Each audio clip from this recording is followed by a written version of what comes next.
Hello, my name is Antony Rotunno and I'm with my good friend Scott Phipps. We're both film podcasters and huge fans of this film, Jaws, and this is our unofficial audio commentary for the film. Now, this is audio only, but you'll be able to hear the film in the background, but if you'd like to follow along, we're using the standard Blu-ray 2 hours 4 minutes version of it. And if you'd like to follow it on your screens, you should see the Universal logo now.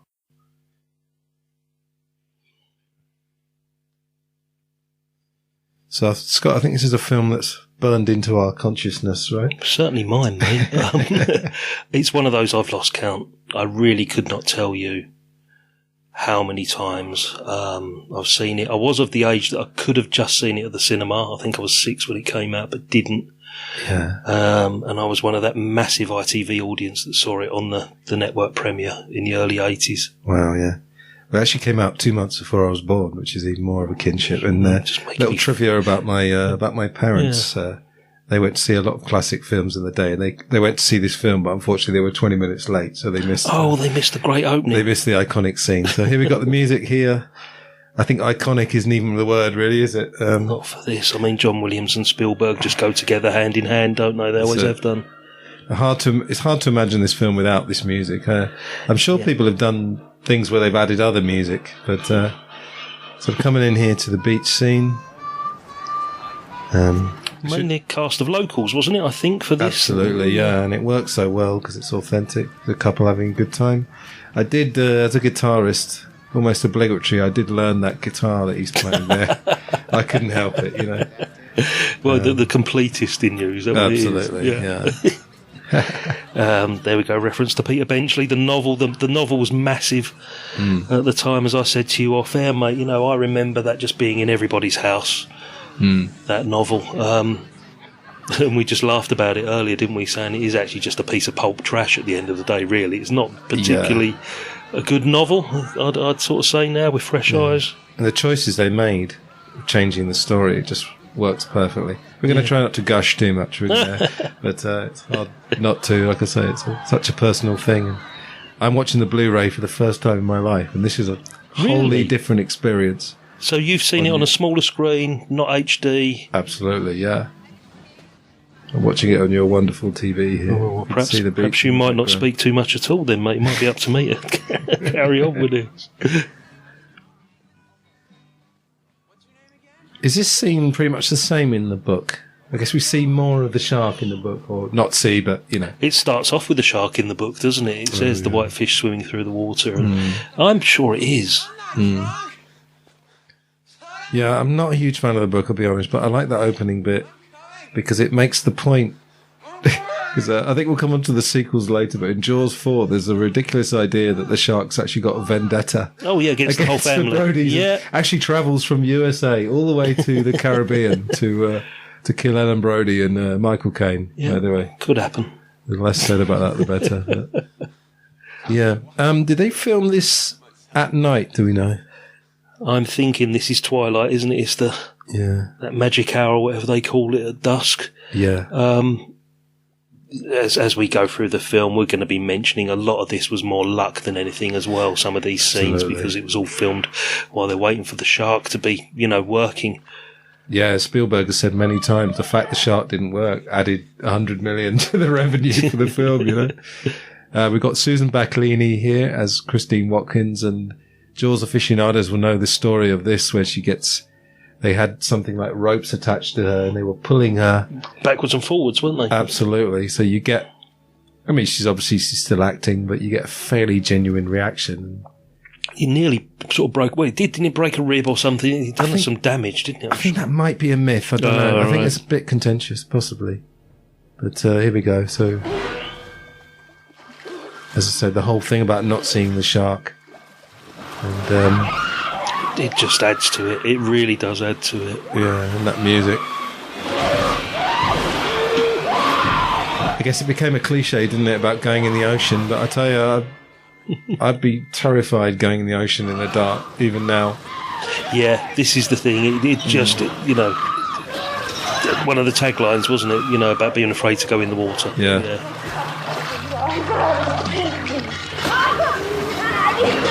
What do you call that tower thing in the background? That's a buoy, isn't it? Oh, boy, right, yeah. That adds to it as well, just the sound of that. It adds to that sort of seaside thing. Yeah, I can imagine having a fairly massive reaction to that. Because I think in the old days, people used to react much more in the cinema. I don't know, I haven't been to cinema. Don't go much anymore, but... yeah, I mean, this is probably a story for another time, but I will tell you about the time I saw Jurassic Park in the cinema. And it was just incredible. So similar sort of reaction to people, seeing this for the first time, I'd have guessed. I don't know if it's something to do with our society, but maybe people are more reserved. But I can't imagine people applauding in the cinema and stuff anymore. So we've got Lorraine Gary as Ellen Brody.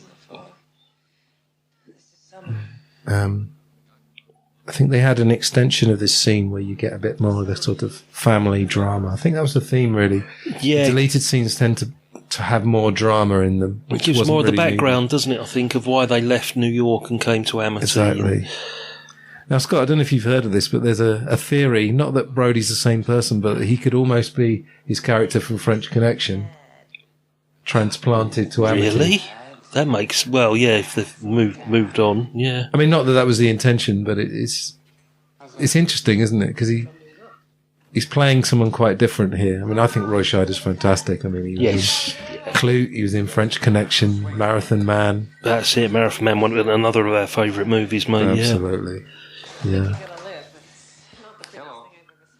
So I think the thing with this film, it moves quickly. It doesn't labour anything, really. And Spielberg's not afraid in scenes like this to have lots of dialogue going on as well. Yeah, yeah. You don't know where to focus your ear at this particular point, but it makes it more realistic, because that's what a family household is like. There's always something going on in the background. Hustle and bustle, yeah. And you can see there the sea. So the sea is kind of ever present. It's an island. It's an island, yeah. It's only an island if you look at it from the water, though. But, yeah, brilliantly done. Werner Fields, of course, won an Oscar, but... Yes. I think, is it Thelma Schoonmaker, Scorsese's editor, says that directors are often very, very involved in the editing, and when she won an Oscar for Raging Bull, I guess it was, she said, I really owe a lot of this to Scorsese. There you go, yeah. Yeah. So a nice sleepy town. So he's moved. We know that Brody's moved from New York. He references it later, with problems in New York. That's it, yeah. As I say, there might have been some more in those deleted scenes or original script or whatever. 4th of July. Again, the deleted scene was longer here, wasn't it? I think there's an alternate take of this scene. Yeah. But that young fellow, I think, is a local as well. Yes. I think the deleted scene had him sort of doing a bit more acting, which didn't necessarily work. Like, nothing against him, but, you get the realism, like you said, that almost like a non-acting. Yeah. But, actually, I think he was a local actor. I watched that, we should quickly plug that wonderful filmumentary by Jamie Jennings. Oh, superb. You can find a copy of it. We found it on Vimeo. Yeah. And it is 2 hours plus. We'll talk about documentaries towards the end if we get some time, but that is exceptional piece of... well, it's a bit of fan-made documentary as well, isn't it? Which is, remarkable. It's a little bit like what we're doing now, but it's got the video element as well. Yeah. Now, what's your opinion? Does that look realistic? I mean, obviously, I think arranging the crabs around it was a fantastic idea. I mean, can you imagine me? I was, 10 years old when I first saw this. And to me, it's a horror film. It was a horror film at that point. Well, if I can get a bit nostalgic, in the days before video recorders, we used to get the Radio Times or the TV Times every week, obviously. Yeah. And then every 2 or 3 years, you'd see Jaws, and I would just be doing somersaults. And yes. I like this woman here. She's a local... I'm not sure if she was an actress, but then you get this wonderful thing of her kind of nagging him. So you get that slight comedic element which runs through the whole film, You get a real sense of this is quite a small town police department where nothing really happens apart from on the 4th of July when the Off-Islanders turn up. Exactly. It's just summed it up perfectly in these couple of scenes. Yes, he's gone from New York, where she's just like one big headache, to nothing happening. But then we get the excitement. Shark Attack. Yeah, here we go. Because as she just said earlier, you know, the biggest period of concern that's going on is that the picket fences are being karate chopped by the local kids. That's it. There was a little error there that said coroner's office instead of coroner's office.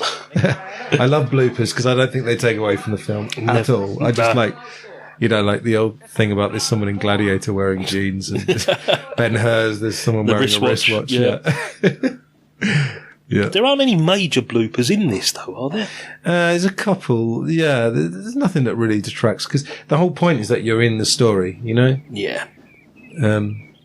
And you have to suspend disbelief because, you know, if you're in a cinema, you know, it's not actually a shark.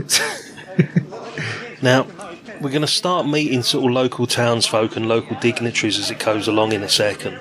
And if I remember rightly from the book, that was really sort of hammered home, was the sort of politics going on in the background in the book. And his Brody's constant battle with the bureaucracy that was going on, him being a stranger in the town. Yeah. Yeah, well, there was that whole mafia element, wasn't there? So Vaughan was actually being pressured by the mafia. And, I mean, it's a good idea. I mean, I like those kind of things, but like you said, it was just a bit pulpy. I mean, R.I.P. Peter Benchley, but I wasn't hugely impressed by the novel. Yeah. I think he did a great job. I think Jeffrey Kramer was another local. I'm not sure if he was an actor or not, but... He reappears in the second one, doesn't he? He does, doesn't he? Yeah, because he takes over his job, doesn't he, when Brody gets sacked, yeah. I think he's great. He's got that bit of a wide-eyed kind of innocence about him. Yeah, perfect for the role, mate. Yeah, absolutely. Yeah. Chief Brody! There's Mr. Vaughan with his anchor. That is a great suit. I mean, that would be a great fancy dress to go as. If you said you were going as a character from a movie and you turned up in that, only you and I would probably recognise it, to be honest. I knew Murray Hamilton from The Graduate, Mr. Robinson. Exactly, I was just about to point that out. That's where people would have known him from. Yeah, I bet he's done dozens of other ones.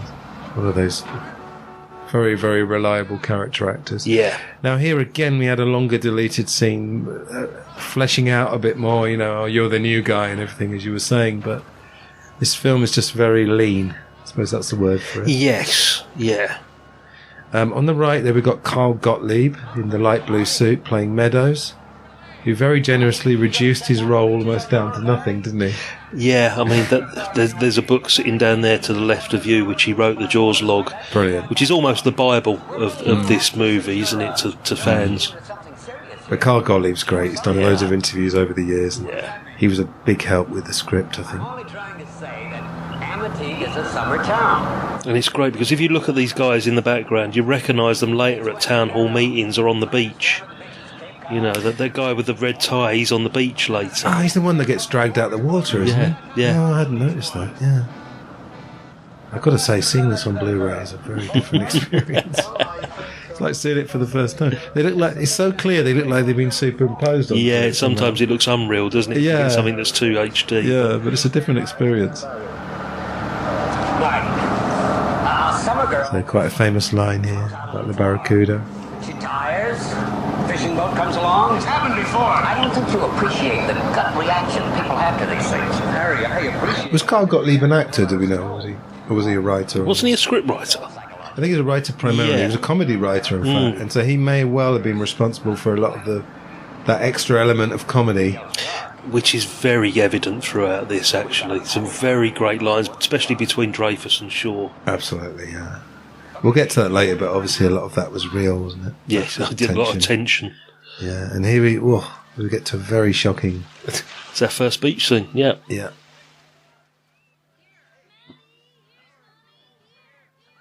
There are certain scenes in this movie that I remember that were used constantly to promote the movie. And the people fleeing the beach was always one of them. Always saw it in the trailers or the TV spots.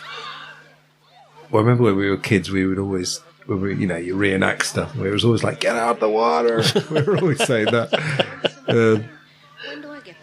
So we've got Brody there, and then again, we've got this woman telling Ellen, you're not an islander. The dog. Now, isn't there a connection between yellow in this as well? Somebody had a theory, like there's Pippett's owner's wearing a yellow polo shirt. Mrs. Kittner's wearing a yellow hat. Oh, I didn't know that. No, I don't know. I don't think it is. I mean, the barrels are obviously yellow later in the movie, and that. Is that yellow top to that lilo there? Yeah.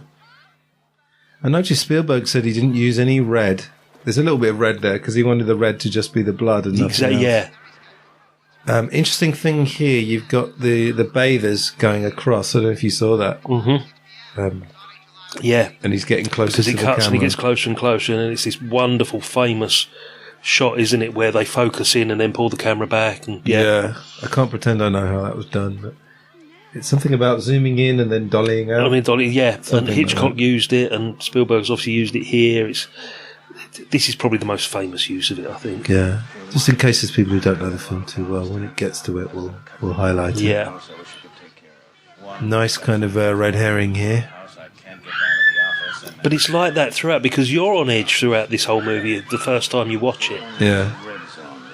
Because you don't know when the next shark attack's going to happen, if there is going to be another shark attack. So you're equally on edge as Brody is throughout this. I love the chemistry between these two. Yeah. I mean, I know the cynics would say, she was the wife of the president of the company, but I think she's just genuinely great. They've got this domestic, and the thing about this film, you don't need a lot of information. It's all there.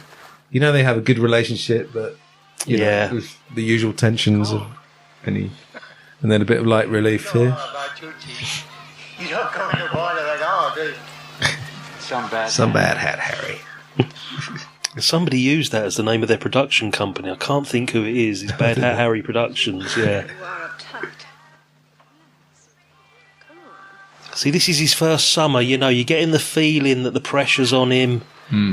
He doesn't know. It's an unknown situation completely for him, as well as everything else he's had to contend with, upending his family and moving them across country and just everything that goes with it. And he's got this possible shark attack. Yeah. So is the shark supposed to have eaten the dog then? Well, that's the piece of wood that's being thrown. Oh yeah, of course. Is that what? And we never see the dog again. I don't think you see the dog in the bit where everybody runs to the shore. Oh yeah. I suppose sharks will eat anything almost, won't they? They carnivorous, aren't they? Yeah.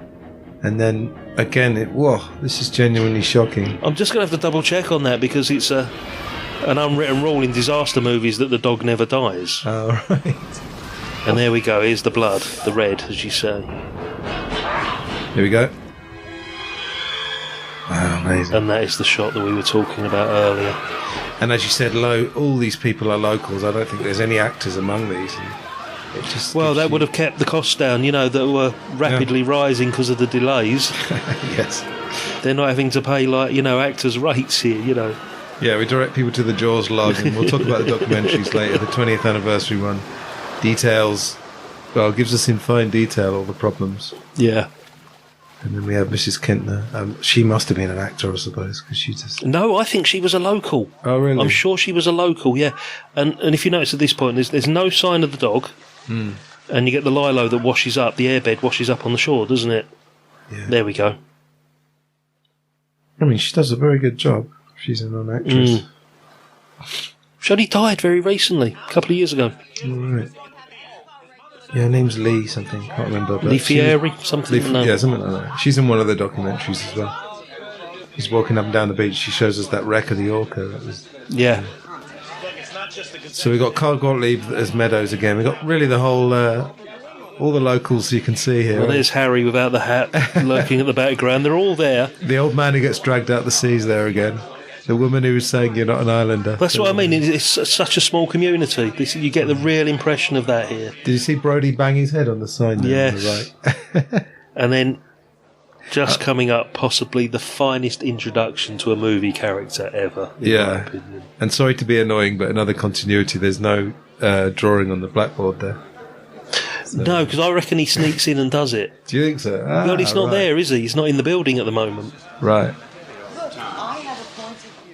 And I think just before this is where the deleted scene with the piano wire goes. Oh, yeah. Which we'll talk about later. But shows Quint being a bit scary and a bit comedic. From the filmumentary, in a minute, when Quint starts talking, you can see Roy Scheider crouching down and then cueing him with his hand. Yes. I love all these details. That sounds like a Carl Gottlieb joke. Could have been. That's private business between you fishermen and Mrs. Kennedy. Martin, would you please? Makes you think, what's the relationship between a mayor and a chief of police? Are they both elected? I can't remember. I suppose a mayor would be elected. Yeah. I mean, they would have employed him. They would didn't employ Because they sack him, in yeah. the second one, Yeah. don't they? Then we're going to try and use shark spotters on the beach. Are you going to close the beaches? Yes, we are. We're also planning to bring in some experts from the oceanographic And you can imagine, can't you, that one particular weekend is, the centre of their whole business for the whole year, isn't it? Yeah, it all comes alive, doesn't it? So is this supposed to be a few days before July Yeah, the it's 4th? coming up to July the 4th weekend, Yeah. Here we go. There we go.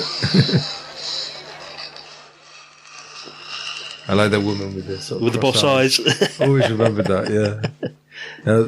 Somewhere, where's Roy Scheider? I think we missed him. There he is. If you look at him there, and then you'll see his hand cueing Robert Shaw to start talking. There we go. I'll catch this bird for you, but it ain't gonna be easy. Bad fish. So while he's doing that, I'm just going to say that Robert Shaw is one of my favourite actors. And Yes. he's a very unfulfilled, quite a frustrated guy. He liked writing, and I think we'll talk later about all the stuff with Dreyfus, but what Robert Shaw films have you seen? Oh, what haven't I seen? I mean, most people will know him from the James Bond. I watched Robin and Marion recently, which paired him up again with Connery for the second time. Yep. Pelham 123 is one of my Pelham big 123, favourites. excellent film. Yeah. The Sting. Of course, yeah. I've never been mad on A Man for All Seasons. I think he overdoes No. Henry VIII there. No, not a big fan of that myself. Be on welfare the whole winter. I don't want no volunteers. I don't want no mates. Something about the eyes. He's got such a penetrating stare on him. $10,000 for me by myself. I mean, he's a stage-trained actor, well-known, Yeah. Shakespeare, everything. Thank you very much, Mr. Quint. We'll take it under. See, Murray Harrington actually looks petrified of him. I think they were scared of Robert Shaw, to be honest. Probably, weren't they? that's coming through here. So it's sort of art imitating life. Yeah. I think, what usually, the impression you get here is that there is this sense of community, but he's on the edge of it. That they let him get on with what he does, which, is his fishing business, and he doesn't want to get involved in any of that internal politics or anything. Yeah, absolutely. Until they need him. Yep. But at the moment, they're not convinced that it's a shark attack. So. Yep, so Brody's doing a bit of homework here. Again, we get the domestic thing, the dog there.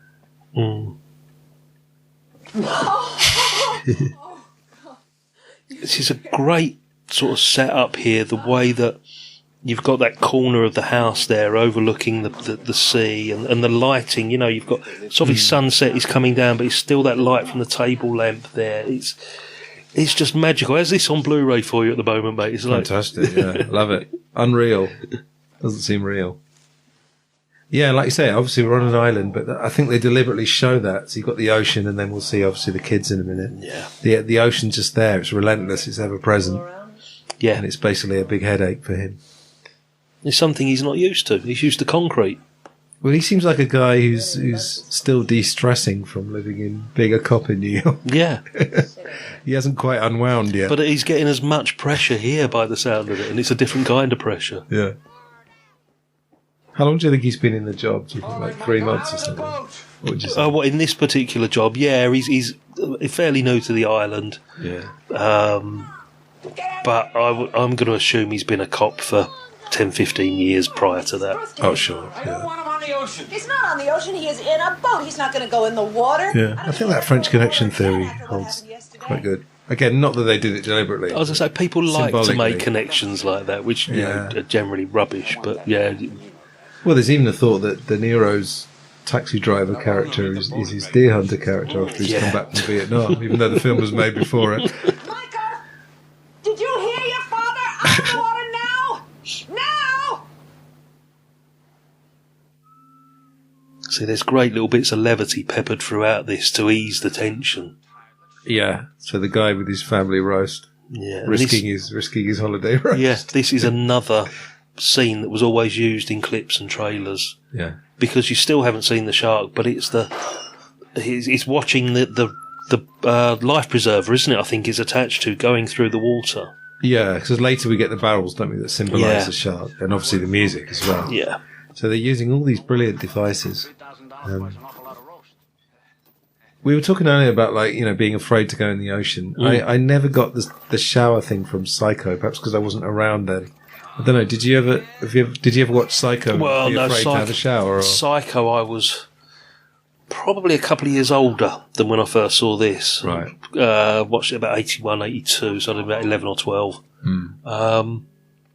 No, we had a good lock on our bathroom door, mate. At some point, you get the compressed air tanks, a bit of foreshadowing. Maybe that's the next scene. But I love foreshadowing in film. There you go. There's the shark with the tank in its mouth. Yeah. And foreshadowing of Jaws 2. There's that little, whatever you call that thing. Oh, the shark spotting tower. Yeah, the tower, yeah, that's it, yeah.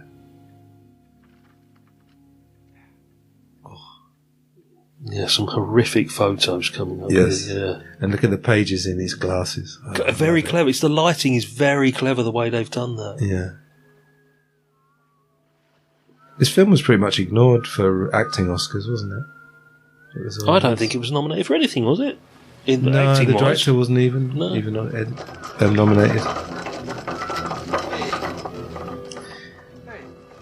We'll see a bit later as well. I don't think the local fishermen realise how big the shark is because they're... they're turning up in rowing boats. Yeah, right, exactly, yeah. Chumming the water. And, and just the music is... Oh, I love it. There was something they used to do was play the film and then have a live orchestra doing the music. I've seen it. They did it at the Albert Hall a couple of years ago. Oh. It's highly recommended. So what, do they cut the music from the film? Or do they? It plays over pretty much. Okay. It's just an incredible experience, mate. Yeah. Brilliant. See, basically, this man's being pursued by a piece of, like, decking. Yeah. But... And the music as well. It's edge of the seat stuff, isn't it? Yeah.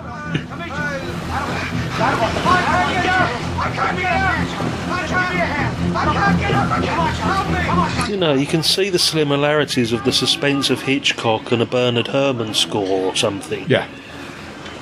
You know, the parallels are evident here.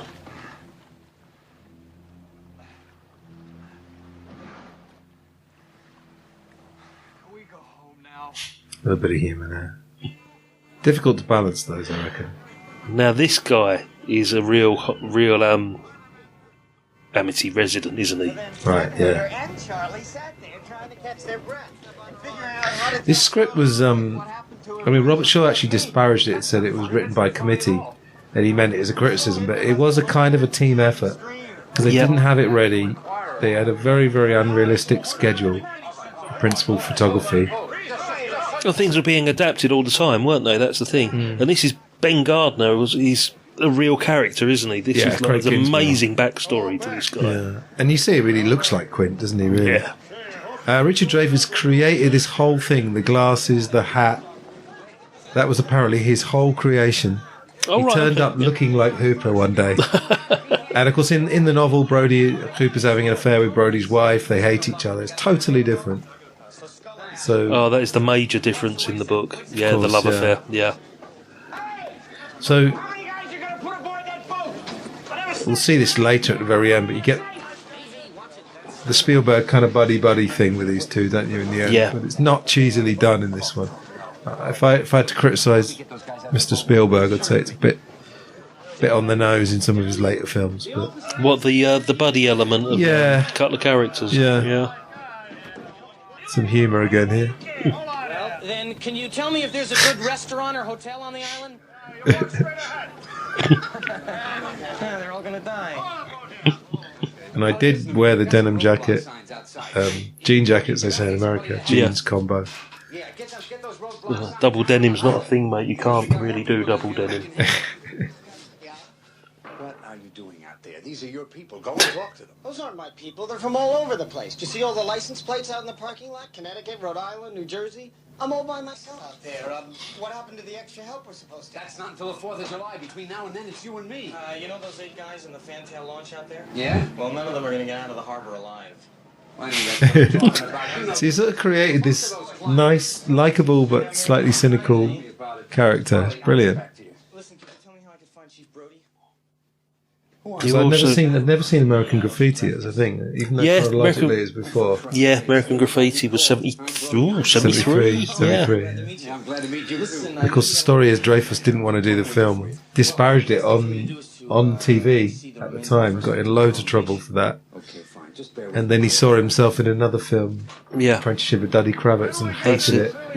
Yeah. I think everything Richard Dreyfuss says is slightly exaggerated, but he got some great stories. There's a lot of alternate castings in this as well, wasn't there? A lot of people were considered for all these roles, you know, from Robert Redford and Paul Newman to Lee Marvin, wasn't he, was going to play Quint at one Lee point. Marvin and then Sterling Hayden. Sterling Hayden would have been great. Yeah, he actually. would have been. Yeah. Yeah, they had an idea of Newman, Redford, and John Voight, which I'm sure it would have worked, you know. Yeah. But it just would have been a whole different film because although the 3 guys were stars or very well respected, it's a film. It's not really about the actors almost. Yeah. It's an ensemble in a way. I mean, this is before Marathon Man, but after French Connection, isn't it? So Scheider's, you know, on the ascendance here. Yeah. Like I say, he was so involved in these seminal Clute as well. Clute's a great film. And I just totally I remember even when I was a kid, I totally bought Dreyfus. Something to do with the glasses. I totally bought him as a kind of biologist or ichthyologist. Yeah. And the beard as well was his thing. That's what a marine expert should look like. Is that what you're saying? Yeah. Yeah. And it's things like this. It's, you know, the breathing he does here because of the smell. Yeah, we get that later, don't we, as well, when he opens up when they open up the shark.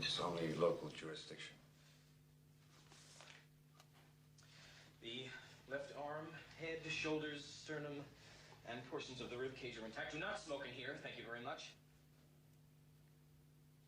This is what happens. It indicates the non-frenzied feeding of a large squalus, possibly Longimanus or Asurus glaucus. Now, the enormous amount of tissue loss prevents any detailed analysis. However, the attacking squalus must be considerably larger. The look of disdain on that coroner's face there, as if you don't know what you're talking about. Or is it a look that's saying, yeah, actually you're right, and I'm really afraid don't. you do. Yeah. I'm afraid you do know what you're talking about. Wasn't Jack the Ripper. It was a shark. Right, this shark was flown in from Florida. Oh, right, okay. Yeah, because they didn't get sharks around Martha's Vineyard. Of course, yeah. But by the way, Martha's Vineyard, where it was filmed, is a very exclusive. It is. Whereas you get the idea this is very working class. Yeah.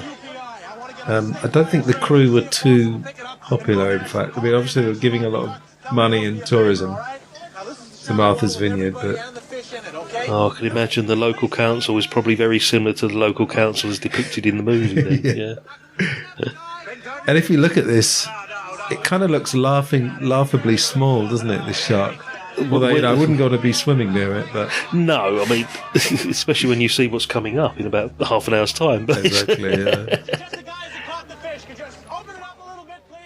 So Hooper's do. That's the thing, I just always bought Hooper as this kind of very factual, scientific, statistical guy.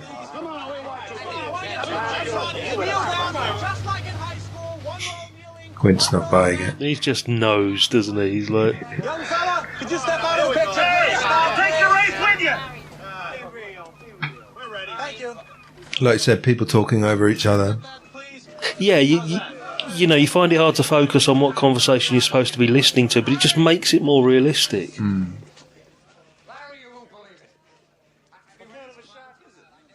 This guy's reaction is absolutely classic. He's a bit of a meme now as well, where he says, "What, this guy?" You know, what? There's T-shirts, aren't there? As well? Yeah.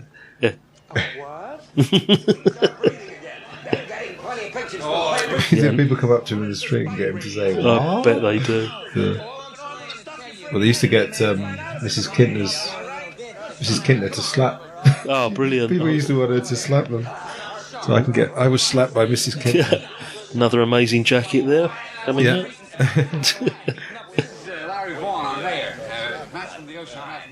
I didn't realise until I watched this a few times ago that he's actually a real estate broker as well as the mayor. Oh, is he? Because on the scene in the ferry that we saw near the beginning, they're in his car and it says Vaughan's Realty. Oh, I didn't notice that. Yeah, so obviously he's got these flashy like sports coats as the salesman side of him. But the fact is that the bite radius on this animal is different than the wounds on the victim. I want to be sure. You want to be sure. We all want to be sure, okay? And what I want to do is very simple. Yeah, I love Roy Scheider in this. Yeah. Look at that look on his face. He's torn, isn't he? He's completely torn here. I would have given him at least a nomination. I couldn't care less about the Oscars anymore. I think they've got more and more political as years gone on, but yeah, I think in those days it was. Oh, they were massive though. They were a big thing. Yeah. Half-assed autopsy on a fish. And I am not going to stand here and see that thing cut open and see that little Kintner boy spill out all over the dock. I don't know who took the acting Oscars. I suppose I would have been Nicholson and in '75 was it? It was Cuckoo's Nest, wasn't it? Because they won the top four, didn't they? Cuckoo's Nest. Yeah, I was wondering who took the supporting actor. Don't know. Listeners, please write in the comments section. Trying to think. Yeah. Apparently, did lots of slaps, didn't they? And yes. She apologised to Roy Scheider. He said, "Oh, don't worry." Maybe he enjoyed it. But the girl got killed here last week. Because she comes back in the second one as well, doesn't she? Does she? Does she, or am I getting her confused with that other lady in the council? Can't remember. I haven't seen the second one too much. No. I don't think it's that bad. No, the second one's quite good, actually. Yeah. You knew all those things. Yeah, she must have had some sort of acting Still, my training. boy is dead now. She's just a natural. There's nothing you can do about it. In a funny way, this is almost the only bit of drama we get, isn't it? My boy Wouldn't is you say? dead. You get a little bit of the politics of the mayor not wanting the beaches, but yeah, it sort of stands out a little bit. Yeah, it's what Frank Skinner described as is some real acting going on. Yeah. I love this reaction here, where it's, you know, she's wrong. No, she's not. This is. I'm sorry, Martin. She's wrong. No, she's not.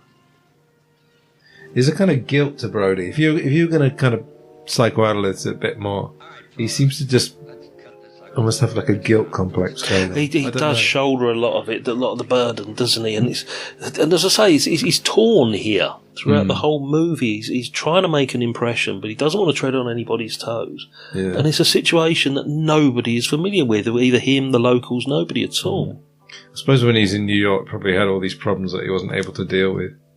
I don't know. He's got his own There's a sort of subtle guilt thing that seems to be on his face the whole time. Love this scene. I love it, yeah. Brilliant. Annoyingly copied in Jaws 4. I've got nothing good to say about Jaws 4, apart from liking seeing Michael Caine. Bloody hell, that's a big shark. Etc. Do we know who came up with this? I wonder if this came in the moment.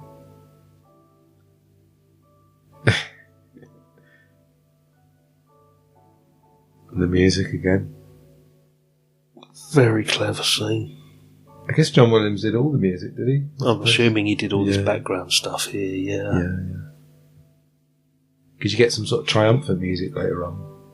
Oh, there's the music in the pursuit of the shark when it's been caught with the barrels is absolutely fantastic. But also when the tourists turn up as well. Yes, that's great. Very upbeat. Yeah. Yeah, I don't know how long he worked on that for. I suppose he had time because of the production. That's the big advantage of this thing. They all had time. But then again, he wouldn't have known what he was actually scoring. You know, it was going to look like on screen, did he? That was the thing. Yeah. He wouldn't have known a lot. All done on the fly. I wonder if this pioneered that. I mean, I'm sure there must have been productions before that went wrong, and they had to do everything on the fly, and it worked out well. But I wonder if this was almost a pioneer. It's almost guerrilla filmmaking, isn't it? Absolutely, yeah. Gonzo filmmaking, they call it now, wouldn't they? This, the touch I love. The idea of going to someone's house and then saying, is anyone eating that? I need a good meal. Oh, I like the fact that when he pours out the wine, he pours himself like a pint almost, and then just a little dribble for his wife. You know, it's just. I mean, this is drunk acting. You know, it's not staggering around all over the place. You know, 'cause I did a bit of drama training, and we were always told that people, when they're drunk, unless they're absolutely hammered, they're not generally staggering around. They just have this kind of wasted look on their face. Don't they say like to act drunk, you have to pretend you're trying to be sober? Oh yeah, is that the thing? Isn't it? I think when they teach people to do drunk acting, a drunk always tries to give the impression that he's not drunk. Yeah. Excuse me. Well, yes. I was watching this the other night with a filmumentary, and my husband tells me you're in sharp. Yeah. Great line. And just watch Brody the whole. I love watching Brody the whole scene. This sort of slight grin on his face. The look on his face is if I'm so relieved I've got this expert here, but I still don't know how we're going to get out of this. Yeah. And I think a bottle of wine may help solve the problem. Yeah. And of course it does, because they come up with a solution in just a minute. And he's opening it like a drunk guy. Yeah. And I actually saw my boat being taken apart, and ever since then, yes. And as he's opening that wine, perfect time for me to open a can of beer. I'm going to go to the tomorrow and tell them that you still have. You were meant to wait till Quint. I've probably got another one in readiness for it, mate. Don't worry. Okay. Told me the shark was caught, and I heard it on the news. I heard it on the Cave station. They caught a shark, not the shark. Not the shark that killed Chrissy Watkins. And probably not the shark that killed the little boy. Which I wanted to prove today by Here we go. the shark open. But you know, you want to let that breathe for... You want to let that breathe? No, okay.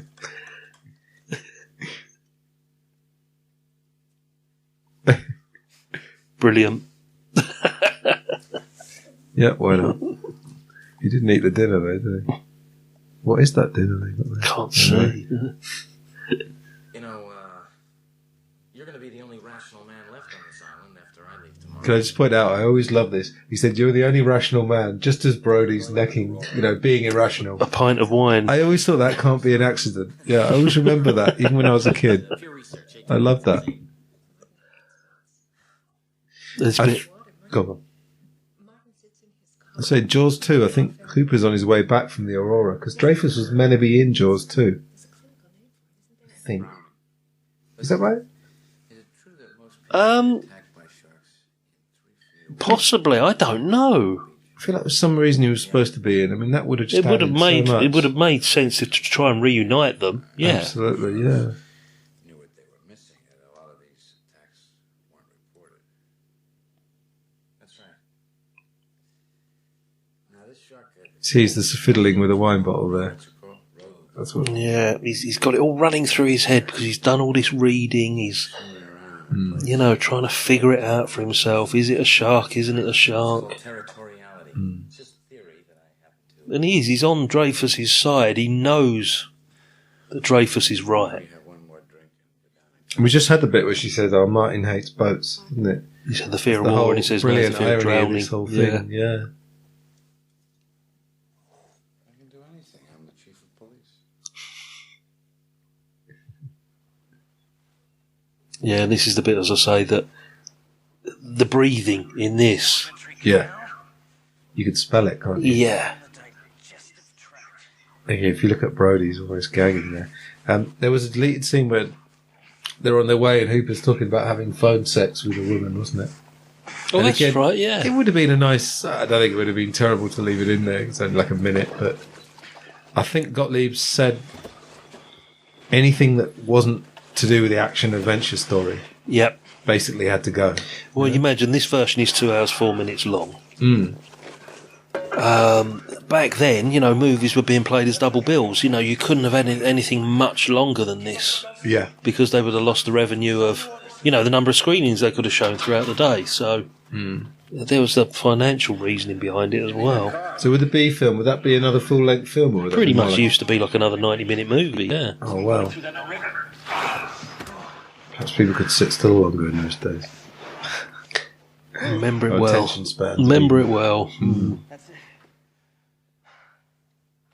Gotta close the beach, call the mayor. Got a bigger problem than that, Martin. You still got a hell of a fish out there. What do you think they use for that liquid? I think it's milk or something. I don't know. More than likely. It's the right colour, isn't it? Confirm that by morning. If he is a rogue, and there's any truth to territoriality at all, we've got a good chance of spotting him. I absolutely love this scene. When I was a kid, I used Where you to... going? What's this, the Ben Gardner scene? Just the whole, the night time.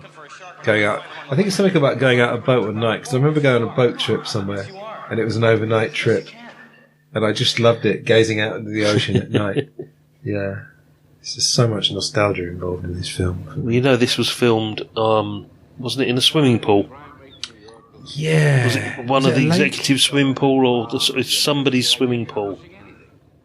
Yeah, I think the Ben Gardner bit was in a... I think this is in a lake or something in the Universal...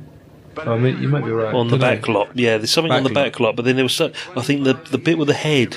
Yes. Was in Spielberg's pool or somebody's pool, yeah. Yeah. So he wasn't doing too badly, he had a swimming pool. Just to quickly point out that he'd made a film called Duel. Yeah, 71, 72, TV movie. Yeah, that was a TV movie and it ended up getting a theatrical release. And in a weird way, it's a sort of spiritual prequel to Jaws. Well, not prequel, but it's similar because you've got...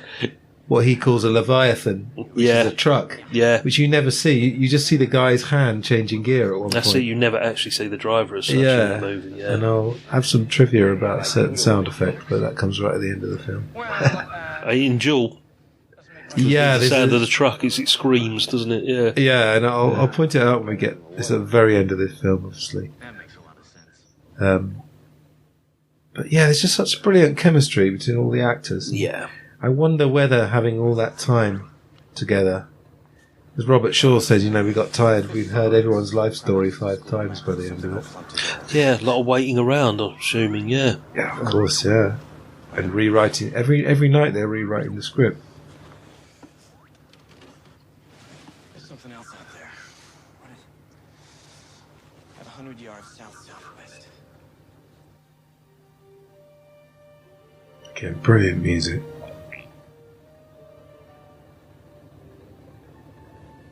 Yeah, I think this inspired a lot of people to want to be marine biologists, didn't it? It probably did. He eventually said that, yeah.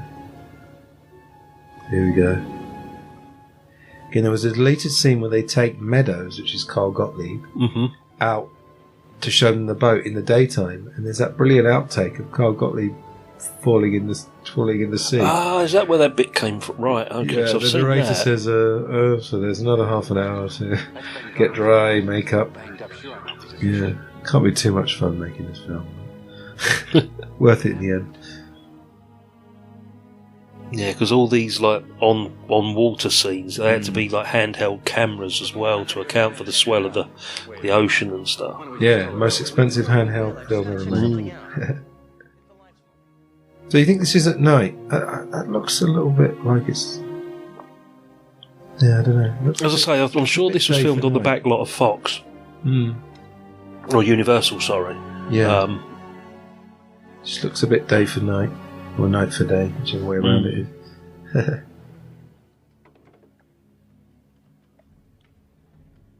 Brody said earlier, can you get the late show on this thing? Forgot that line. The Brody looks nervous because he's now left alone near water. What am I supposed to do while you're gone? Exactly, that's the panic, isn't it? When you're gone, what am I supposed to do? Yeah. Well, of course, years later in Blackadder. He said, you don't think I'm the sort of person that's afraid of water, and someone comes in with a glass of water. Rhodey's not that bad. Again, great music. This music here. Oh, I love it. We'll never know what it'd be like to be at a cinema and have this. I've seen it at the cinema as well, a couple of times. Oh, have you? Yeah, every time there's an anniversary screening, I make a point. Though, unfortunately, Not, you? Yeah, I mean, I've seen it before, obviously. Yeah. But yeah, I've seen anniversary screenings on, local cinemas and stuff. That tooth slightly conveniently. Yeah. Sorry to nitpick. But some of this isn't Richard Dreyfuss, because apparently he had a date or something. He was right, in this unavailable. bit. Right, okay, because I know it's not him in the cage scene. Yeah, but when you see him in a second, that does look a lot like him. So it must have been, maybe it was this bit, or sorry, this bit here before. Here we go. See that? I think that is him. That's him.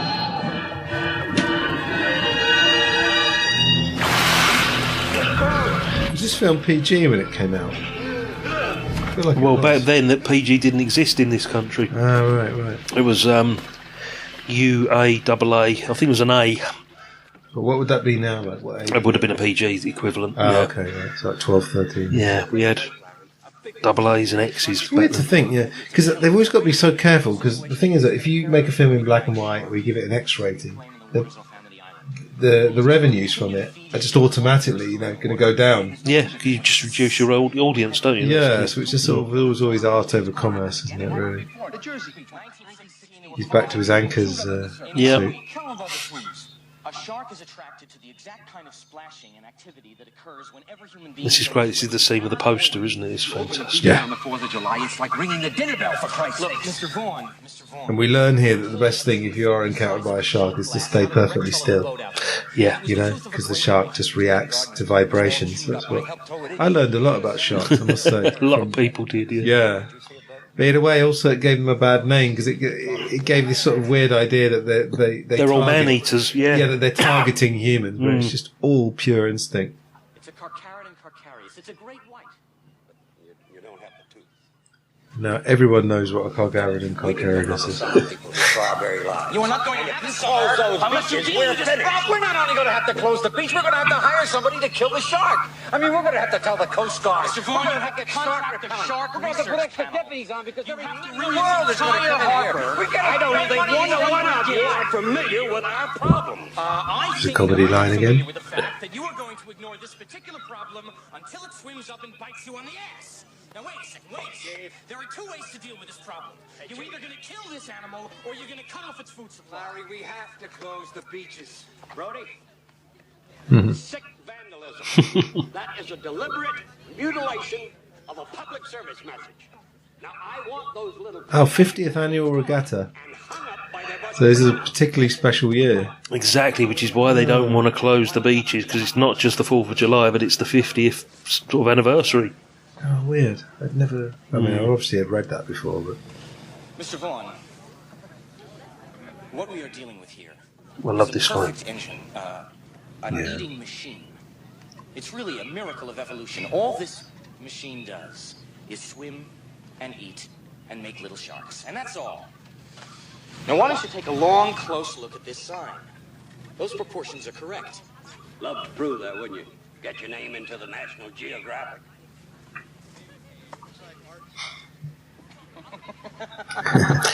I love the chemistry. Yeah. It's so perfectly pitched. And the great lines, yeah. Swims up and bites you on the ass. There's Meadows again. Carl Gottlieb did manage to get himself in. He's got in a few scenes, didn't And he? of all these other people as well. I've never noticed that. It's all the same people. Yeah. They kind of do that, don't they? In Shawshank Redemption, it's always the same 5 or 6 prisoners. involved That's in it, they're all there, everything, isn't yeah. it? Yeah. We'll be open for this weekend.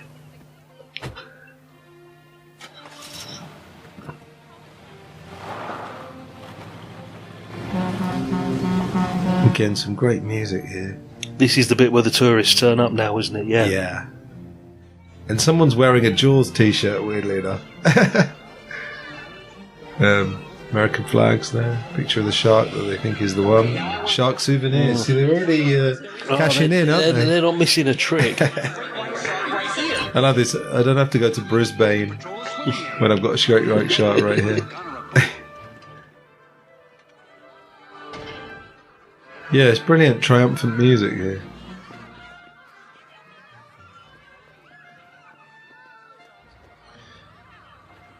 And again, is this the genuine people just coming onto the island that they're filming, or was it pre-planned that they were going to get all these extras turning up? Yeah, it could well be. Yeah, turning up to Martha's Vineyard. Well, yeah, I mean... There's a lot of people, you know. I can't remember when this was filmed. I'm pretty sure it wasn't filmed over the holiday weekend. No, I think they started making the film in April, and they were 6 months. It was something like that, yeah. Close to the winter, yeah. Because you'll see later, again, I don't want to nitpick, you'll see like the ocean changes. Oh, there's a sort of green and green and blue. There you go, they got the shark. Killer shark, look. Wow. There's Meadows again. And then we see Peter Benchley in a minute, don't we, at some point? Yeah. Reporter. Brody the Scut Bucket, please come in. Brody's the Scut Bucket. Okay. Brody the Daisy, do you read me?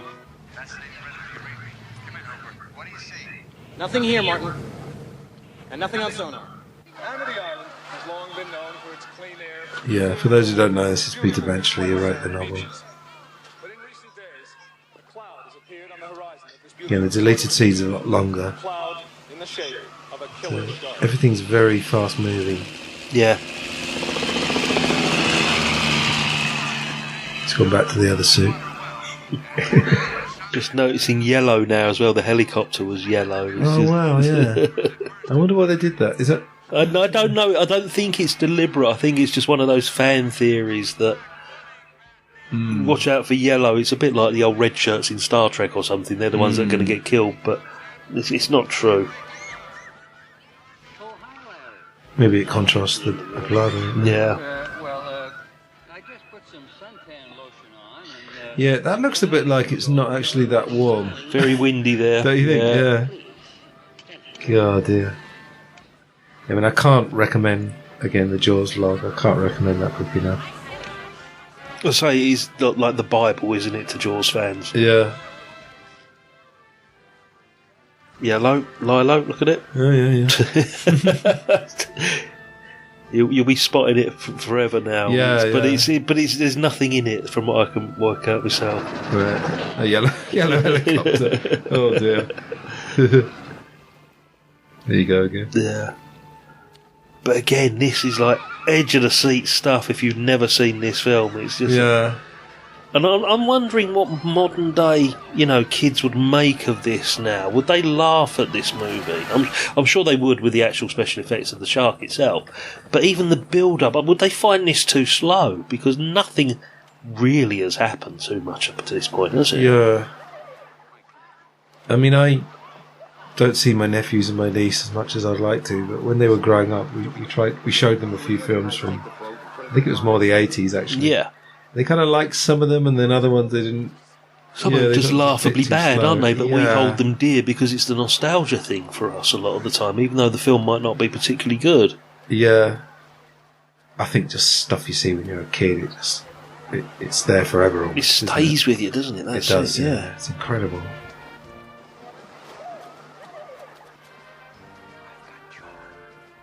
Yeah, I love Lorraine Gary in this. Lorraine Gary. Yeah, it's great. Brilliant. Some of these actors, they've been getting what they call residuals in America, what we call royalties, For years, and yeah. years. Yeah, nice little earner. Completely off topic, but I think Noddy Holder gets something like £80,000 a year just for Merry Christmas, everybody. Oh yeah. Well, they asked Don McLean, what does American Pie mean? And he says, "Oh, it means if I don't have to do any other work if I don't want to." Yeah. Oh, that's the game to get into. Songwriting, royalties. Yeah, but you say with these movies, this is constantly being re-released on anniversaries. The different DVD. If I was to, show you every single DVD, VHS, whatever version I've had in the past, And, they've had a tenner's worth of my money every single time. Oh, yeah. That money's going somewhere. I think we know they've got hours of deleted scenes that they're going to dribble out in the next 50 years. So I can't believe it. I can't believe we haven't seen it. Watch all the people here. Yeah. I love it. I never noticed that till the other day. There's Carl Gottlieb again.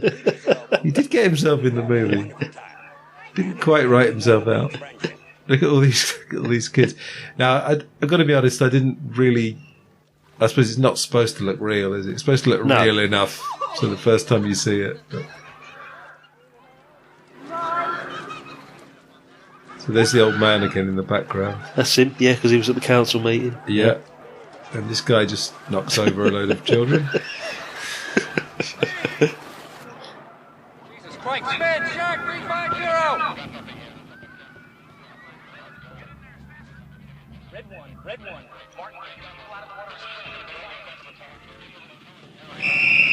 No whistles. No whistles!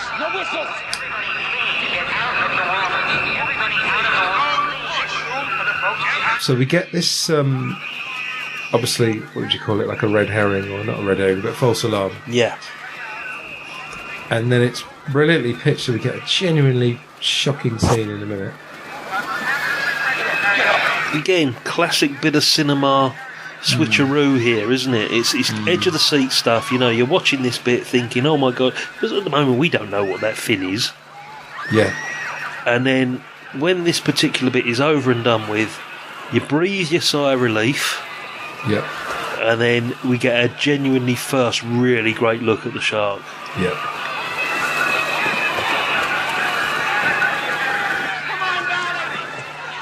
Oh dear. There goes the summer. There's just dollar signs falling away from him, isn't it? That's all you can see there. Yeah. Yeah.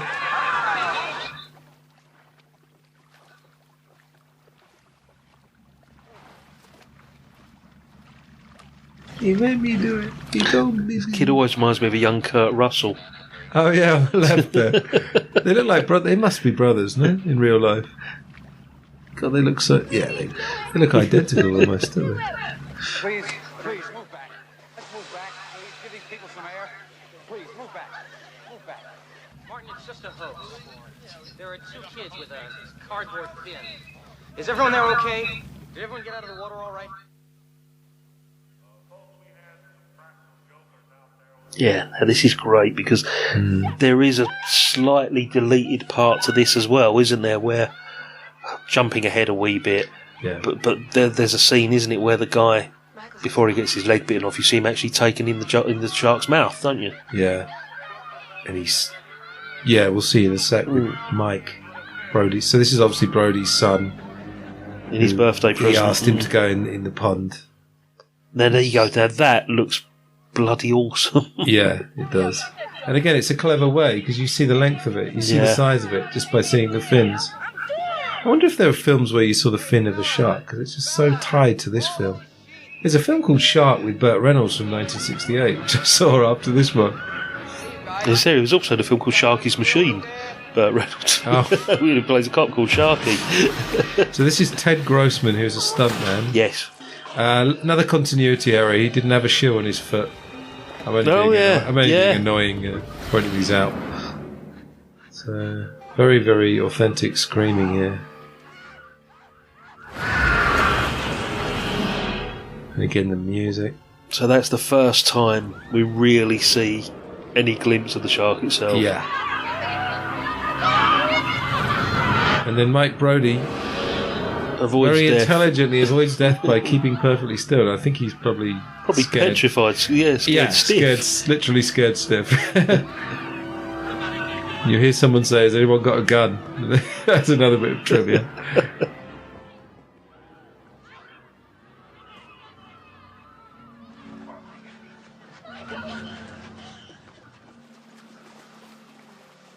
Because at this point you don't know who the leg belongs to either. Right. That was the thing. That's why they focus on the ankles there. Oh, yeah, right. He's dead. He's in shock. Now it becomes revenge movie. Yeah. Oh.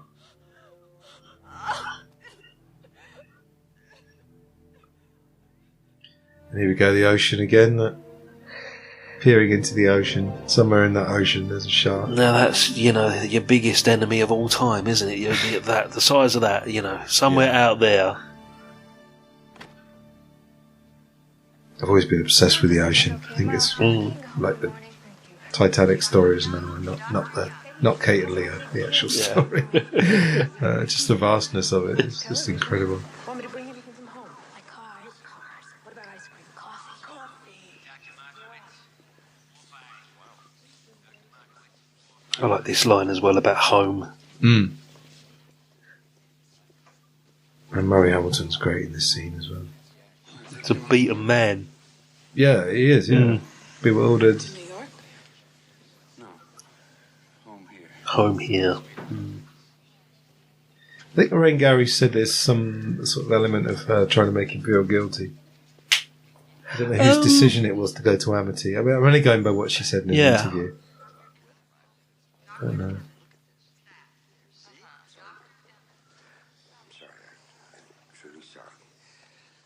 Right, now we're going to tell you how this is going to be done. Remember Quint, everybody? Because you're going to do what you do best. You're going to sign this voucher so I can hire a contractor. I don't know if I can do that without... I'm going to hire Quint to kill the shark. It feels like he's under pressure from someone. What are you talking about? But obviously there's no hint of any mafia in the film. No, that's the thing, there is something underlying here, isn't there? Yeah, because you think, well, it's not good for the town, but it seems like there's something else bothering him. Yeah. He's afraid of something or someone. Pay that guy what he wants. Martin. My kids. Well, that beats true. His son's actually in Jaws too. One of the He does appear. Yeah. Yep.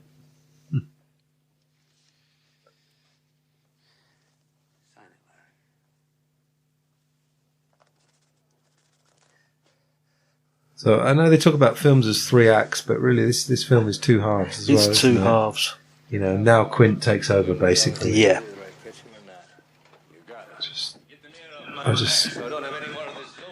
I always promote the Dick Cavett show, and Robert Shaw was. Have you seen him on that? Yes. Brilliant, just brilliant. Kind of a dangerous guy, very dangerous guy.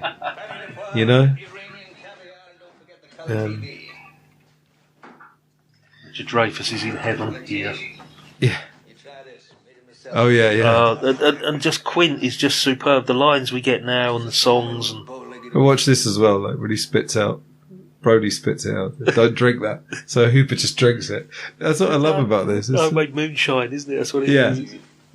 He has to swim with bow-legged women. It's all of that sort of stuff.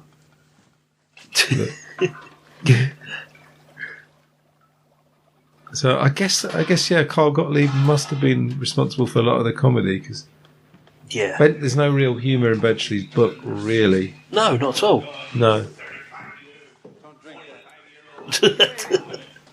And he says to me, Mr. Quint.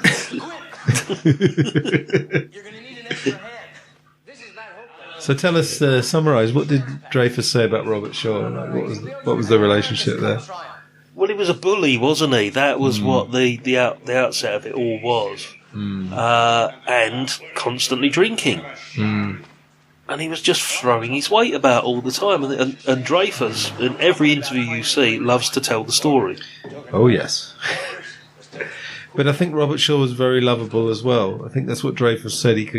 He's just one of these people, he says his ups is up, his ups were up and his downs were down. And it was also respected because he was that old school actor and he had that classical training and all of that sort of stuff, that history behind him. And don't forget, these guys are new Hollywood. These are Easy Rider, Raging Bull era we're talking here. Yes. But you've got a man that's appeared in Oscar-winning movies, appeared as a James Bond villain. He's going to have some sort of clout behind him. I think he was a very dissatisfied person because I read one biography. It was written by his agent. I don't know if you've read that, but there's 2 out there. It's fascinating stuff that he really. I think the alcohol really took over then because he died 3-4 years after this. It wasn't long after this at all. In Ireland, wasn't it? Because he's in the deep, isn't he? Which is the other Benchley thing about 78. Yeah, kind of son of Jaws, isn't it? In a funny way, kind of, or son of Quint, let's say.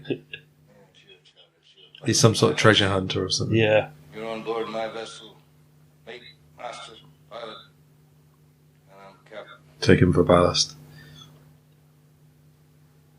Take him for ballast, chief. You got it. So now it's 3 men on a boat, but it's nothing to do with the 3 men on a boat story. Absolutely nothing. Something very different. And there's Quint's mate, because again there was a deleted scene where he appears at the council office, doesn't he, with the dog at the beginning? He's on the blackboard. Yeah. But there's also a scene where he says, "I'm not going on the boat," and Quint essentially fires him.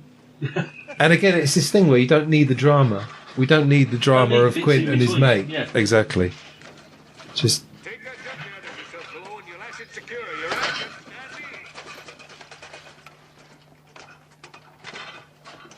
Jesus H. Christ. When I was a boy, every little squirt wanted to be a harpooner or a sword fisherman. And you got here a portable shower or a monkey cage. Anti-shark cage. Anti-shark cage. You go inside the cage. Cage goes in the water. You go in the water. Shark's in the water. Our shark. Farewell and adieu to you fair Spanish ladies. Farewell and adieu, you ladies. The difference between the three here, you've got the grizzled old like mariner there, right? You've got the educated, you know, the guy that got all the education about what's, you know, what being an oceanographer is all about. Yeah.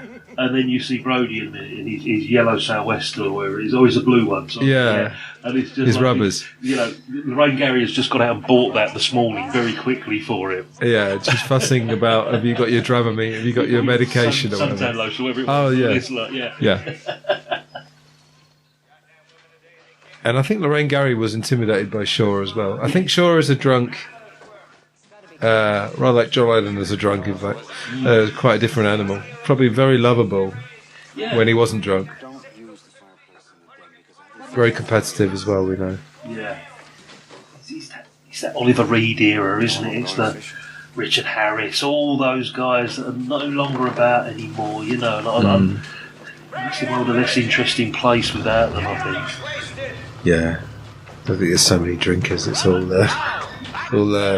mineral water now, isn't it? That's it, yeah.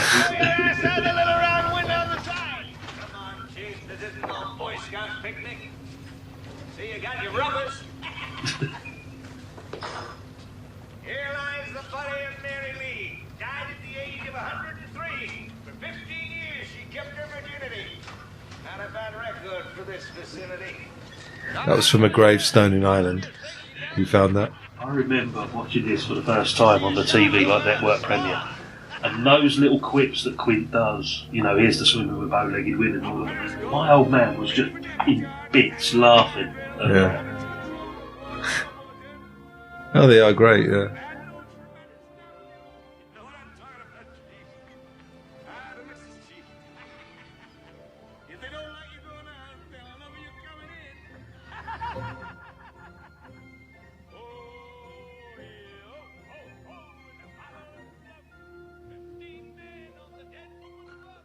At this point, I would just like to say that I'm a person who has a lot of recurring dreams, and I was telling you this the other day.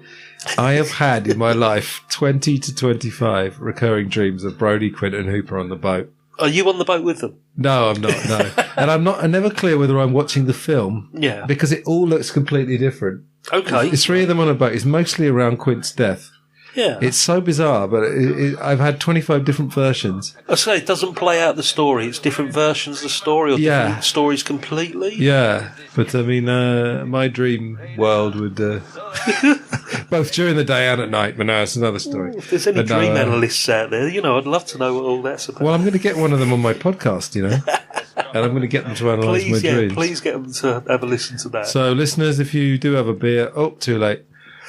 Quint's beating you to it. Notice the foam on his mouth there, and then great bit of comedy. Brilliant. But you need this in this last 45 minutes. You need a bit of levity, a bit of tension. And they've just got that balance just right. Like I say, later Spielberg, a bit too buddy for my liking, but Although, of course, he's after Schindler. Of course, he changed again and Of course he made did, Munich and all those. Yes, real fine, expensive gear you But, bought, you, Mr. Hooper. I don't know Yellow what flag there, It's, and the yellow barrels, mate. You know, it's and the compressed air tank, of course, foreshadowing all again. there. Yeah. And see, this is the thing as well. We don't realise that what he's got wrapped around that fishing reel is piano wire Yeah, because of that deleted scene. yeah. Little brown eel comes out of the cave. No, I was in the Cubs and learned a few knots, but never learned what it's from. Out of the hole. Back into the cave again. But he's got that sort of salty sea dog, you know, little brown eel comes out of the Yeah. cage. He's got that going, hasn't That's he? how he learned to do it when he was 5 or something. Yeah. So they do this thing. It's like technology. It's like working class versus Hooper's upper class. You got technology versus old school, but it's not too on the nose. It's just subtle enough. Exactly. It's not too subtle, to be honest. But this is not a psychological drama. You know, it's an action adventure.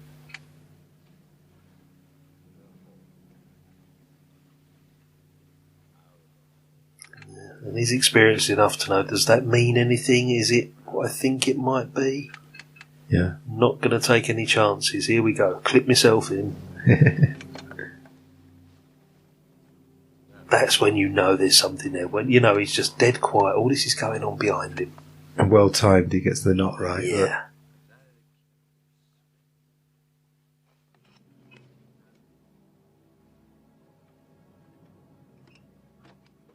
Because it's different from Ahab, isn't it?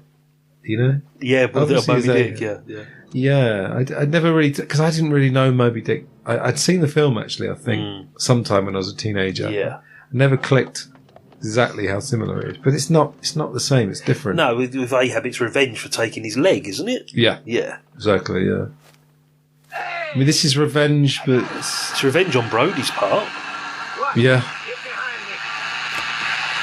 But obviously when we get to the famous speech, we'll talk about that later. Yeah. Taking a hell of a lot of line.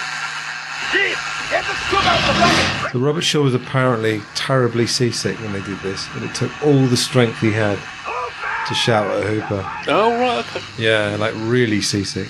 Again, Dreyfus, everything he says is exaggerated. He's like making out like Robert Shaw couldn't move.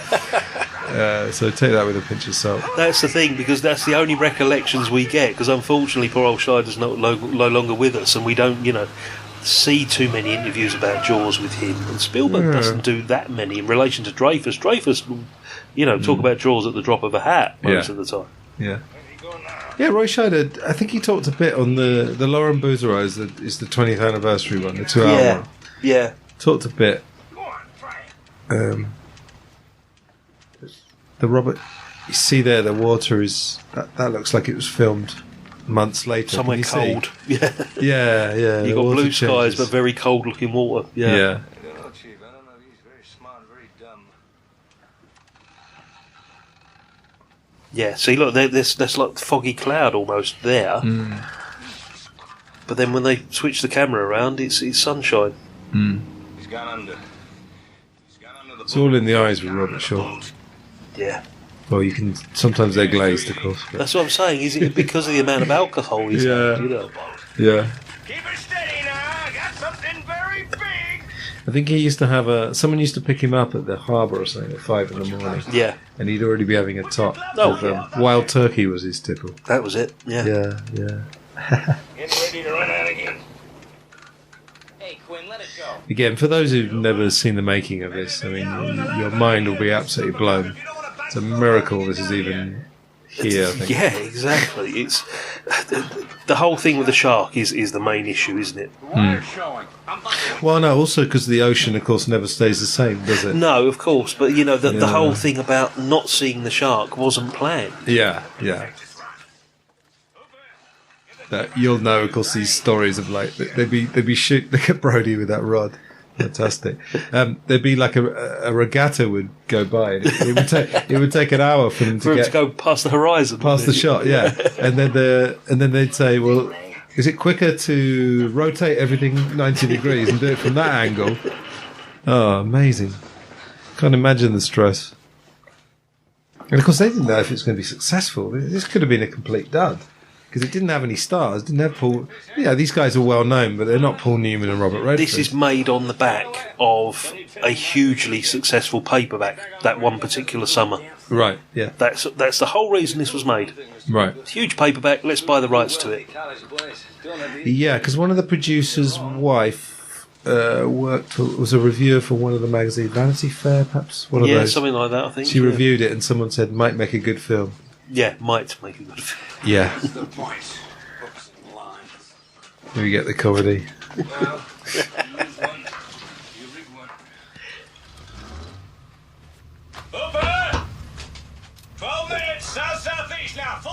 So, do you think Robert Shaw intimidated Dreyfus for the role, or because he was jealous because he was a young guy? I don't know. Bit of both. Are there any reports of Robert Shaw behaving like that on any other movie? That's a good point. To be honest, I haven't heard anything. Yeah. That's what I mean. Is it something that Dreyfus has exaggerated, or was it something that Robert Shaw took particular delight in doing? Because he is New Hollywood, you know. That's the thing. It's it's like, oh, I've got you. You know, I'm not going to let this go. Yeah, you're right. Because I've never, on the Sting, you never hear of him intimidating Robert Redford. I mean, Robert Redford's a young, very attractive guy. Same sort of thing. Yeah, exactly. I mean, Dreyfus isn't. Yeah, I'm not saying he's not good looking, but then again, this is one of those movies that the history of, the background of, the making of is so well documented because it is so well loved by people like you and I. Yeah. That we get these backstories. I mean, I'm sure there are 1,000 backstories of the Sting.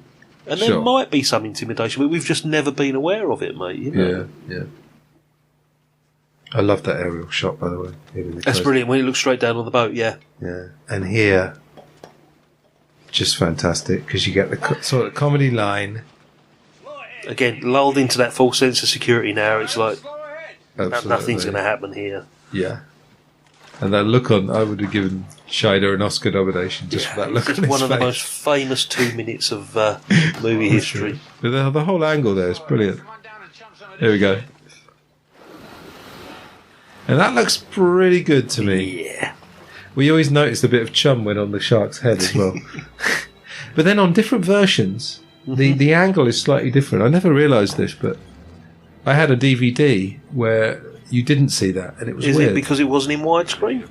Possibly, yeah. Might have been panned and scanned or something. You never caught it. But I remember it on TV. I love this bit as well. Look at the way Robert Shaw looks out. Yeah.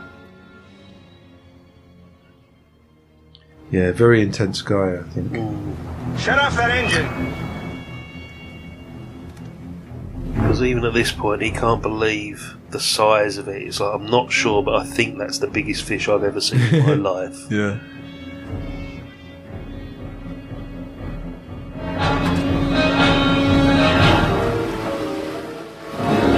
Yeah, that looks not bad. No, that's fine. That part is absolutely fine. Yeah. Of course, when we've done podcasts before, we've all said, people didn't expect you to have video recorders and podcasts and audio commentaries. That's it. It would have just passed. You're just there in the moment in the cinema. How do we handle this? Over, Martin, I need you. So it's realistic enough. I think towards the end. Yeah, but don't forget, we hadn't seen anything like this before. Before it was all plasticine Ray Harryhausen type stop motion stuff. Before, we wouldn't have had anything like this to judge the quality against. Steven Spielberg's voice. Yes. Yeah. I think the closest we ever got to this was the giant squid in 20,000 Leagues Under the Sea with Kirk Douglas back in the 50s. Well, how much of the whale would you see in Moby Dick? I can't even remember. He does jump out of the water at one point. I'm sure he does, yeah. I bet that didn't look... Look at that lovely summer's day there, isn't it? Go to the end of the pulpit, please. Please go to the end. And it's this whole pursuit that comes up in a second that is the best part of the John Williams score. Everyone loves the da-da-da-da, all that lot. Yeah. But that pursuit bit is the best part of the score for me. Yeah, it's that the music and the music cues and the visual. I love this bit as well. Like Brody tries to escape. Steve, want you to get up on the bridge. But Brody just looks scared shitless. The other two look a bit kind of turned on almost, you know. Of course they are. As I say, it's the biggest ever. You also get a good sense of how small that boat actually is with the three of them standing there together as well. And Hooper's Mr. Technology. He goes down to get his whatever that thing is. He's got the fish finder. Oh, he's got the fish finder. Yeah.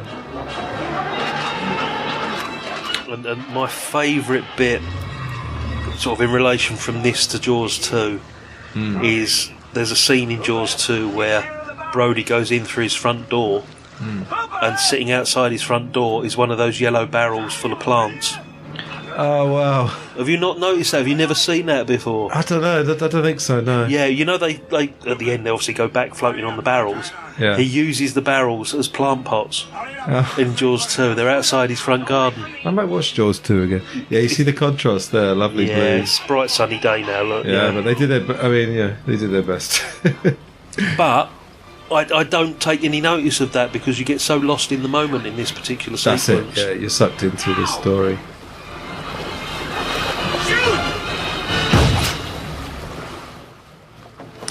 There is no problems with the special effects up to this point at all, mate, as far as I'm concerned. And that just makes it look even better, just watching that yellow barrel go flying through the water. I'd never heard of this idea of barrels. I mean, I'm sure it was a thing before Jaws, but... It made me wonder, did Spielberg sort of come up with that? Because, we haven't got the shark. Yeah. How do we visualise the shark going through the water? I know. Perhaps we can, harpoon barrels into it. Must be a thing. I think it was a thing, but then obviously they used it, to their advantage, basically. Sure.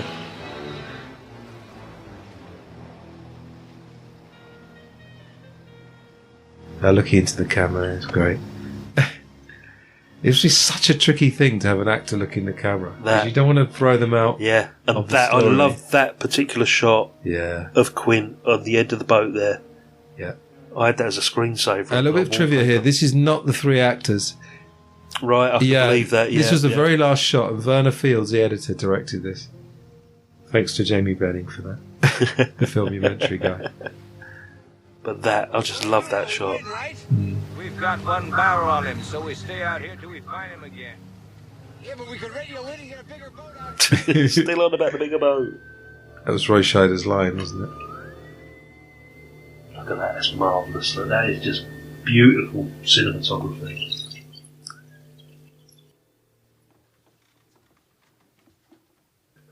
So what do we say about this speech?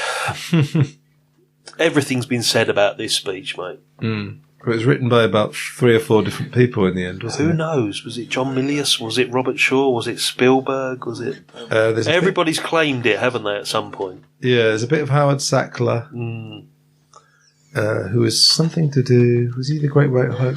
Did he write that? I don't know. Or Milius. Milius was involved with Apocalypse Now a few years later. Yep. I know that.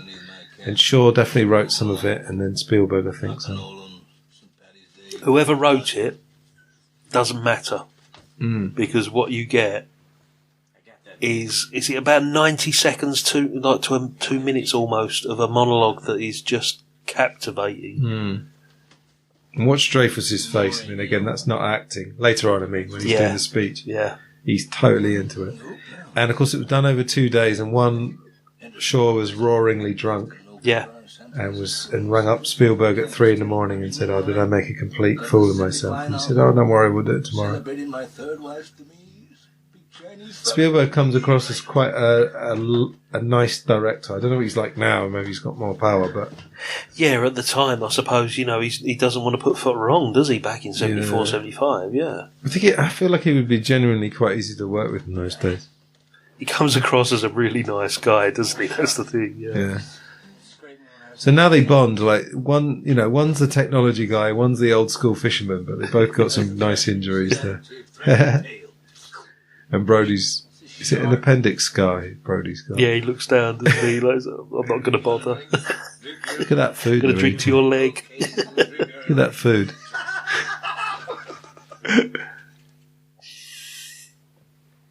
I got the creme de la creme. Right here. You notice he's still tying knots as well at this point. Right, yeah. Right there. Mary Ellen Moffat. She broke my heart. See, they both look pissed. Well, I think they were. I think in those days they would let them drink a bit, depending. I think nowadays, as I said, it's all a bit sanitised, isn't it? Yeah. It's weird nowadays. They can show more violence. There's more swearing. Yep. But then they won't let them do stuff like this. Yeah. Otherwise, it's very good drunk acting. I mean, Robert Shaw's definitely drunk for some of this. He just grabs his arm. And that's all you need to know, because I know you know what that is. Didn't know at the time, though. Didn't know until years but later. Dreyfus knows what that is there. What happened? Japanese submarine slammed 2 torpedoes into our side, Chief. It was coming back from the island of Tinian to Lady and just delivered the bomb, the Hiroshima bomb. Remember, he's got to do it all in an American accent as well. Not his Of course, accent. yeah. It's so hard to get totally into it when you've got to imitate an accent. But then if he wrote as much of this as, it's claimed, it's going to be ingrained somewhere in the memory. Yeah. And this this man ain't no newcomer to the acting business, is he? For God's sake, But our bomb mission had been so secret. No distress signal had been sent. Do you think they realised at the time how impactful this particular monologue would be in the future? How revered it's become? Probably not. I mean, I think they were all they found it breathtaking at the time. Yeah. Yeah, it's just hard to know, isn't it? I just don't think they were sure the film was going to be. No, but it is a bit of magic, though, isn't it? I mean, I know we're talking over it, which is a bit disrespectful, but Yes. it's a commentary at the end of the day, unfortunately, so we can't, just play this back properly. But it is a bit of cinema magic, mate.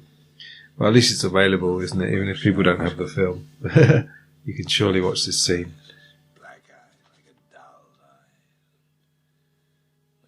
Again, all in the eyes. Seem to be living until he bites you, and those black eyes roll over white, and then you hear that terrible high-pitched screaming. So he's got that technical detail from somewhere as well, to have known that that's what happens in a shark attack.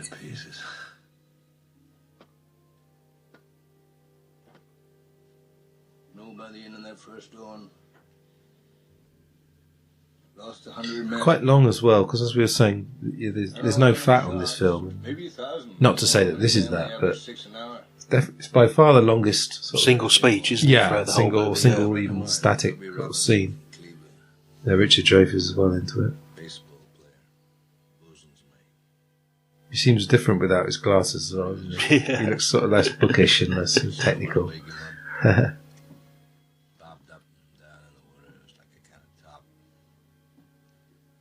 Yeah, I wonder if nowadays they'd expect audiences to get bored. After a couple would of they minutes. put in something like this in a modern movie? That's a big risk, isn't it? Yeah. Because we've had quite a hefty action sequence leading up to this. But then it proves to be the perfect break for the last... I know we said this is a film of 2 halves, not 3 acts, but we are going into the 3rd act after this, aren't we? I guess so, in effect. Yeah.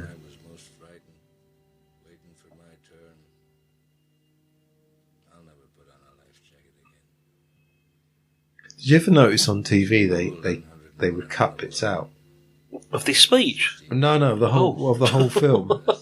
Yeah, because the first time I ever got a VCR, I was in a funny way it killed the film for me, because then I just watched it every day for the next 6 months. Yeah. Sort of killed it in a way, because like I said earlier, you'd have to wait 2 or 3 years for it to come on TV, and it was such a buzz when it came on TV. That you're never going to get that anymore, unfortunately. No, that's it. Everything's so readily available now, Yeah, but they definitely cut bits, because the one I watched ad nauseum, when it was on BBC, it was about 10 minutes longer. And I'll give you an example. They cut the whole bit where they go back on the deck in a minute. Really? Yeah, honestly. I'll tell you why. Because it's 2 hours, 4 minutes long. Originally, ITV had the network premiere, and I think they had it for like the first 7 screenings or something like that. Right, yeah.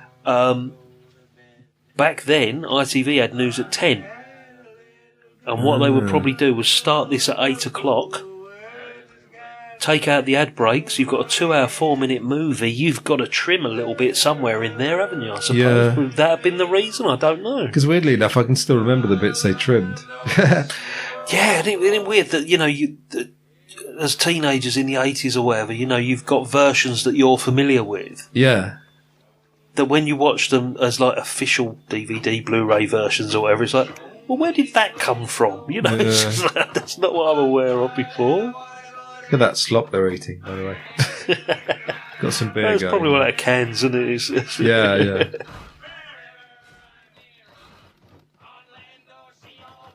Is that Show Me the Way to Go Home? Is that a well-known song? Yes, yeah. Was it? Do you know where it came from? I can tell you Max Bygraves has sung it a few times in the past. Listeners, you never imagined Max Bygraves would get mentioned, did you? Yeah, we've certainly sung it at a few family parties in the past, mate. I know that. Yeah, we used to sing it at school because of this film. Oh, no. When we went on school trips on the way home. Yeah. Please, put out the fire. What you notice as well, sort of from maybe here onwards, Brody kind of comes into his own, gets into it a bit. Yeah. He doesn't look quite as... The cop comes out, you know, the New York cop comes out, I think, now. It's a case of, right, well, I'm in a situation that I would have faced in, you know, New York now. That's I've got to live on my wits. Exactly, yeah. Because he's not, that's the thing, he's not green, is he? He's seen a bit of life. He's arguably seen more of life than these two, really. Yeah, but he's just out of his depth in the environment, isn't he? Because he's just not used to being on the water. Yeah, I mean, if you put Quint in the middle of New York, it'd be a different. Yeah. That would have been a good parallel film, wouldn't it? A bit like Crocodile Dundee. Yeah. So yeah, in this ITV one, there was none of this. Oh, well, this sequence, really? Yeah, I can't remember where it ended, but they went directly. And there's the shooting star. Yeah, there's 2, in fact. There's 2. There's another one coming up now. Why have I missed that? I'm sure there's another one, yeah. Quint's doing... There we go. There's the second one. Yeah, I think Spielberg saw a shooting star or something when he was a kid. So that was obviously a complete accident. Wasn't one of them an accident? It was filmed and he didn't realise until he saw the rushes, and then he made the decision to include it in most of his movies afterwards or something. Is that right? That's it. Something like that. Of course, now they could CGI it, but that was a real shooting star. Where did Brody get the cut on his forehead? He says to him earlier, there's a cut on your head, Chief. Right. So Brody's kind of learning now. He's learning how to steer the boat. And by the end, he's almost bossing them around. Yeah. What do you say, Chief? The barrel is up. It's right in the stern. Yeah, sort of coming into his own now. As I say, it's the instincts. It's the stuff that he knows. The fear of the water's still there, but at the same time, like, the element of survival comes into this now. Yeah. I think towards the end they're all afraid.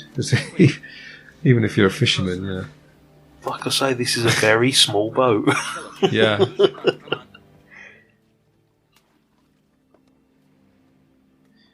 I don't know if you know, but there have been sharks of like 25 feet. Do they exist or possibly not? I don't know.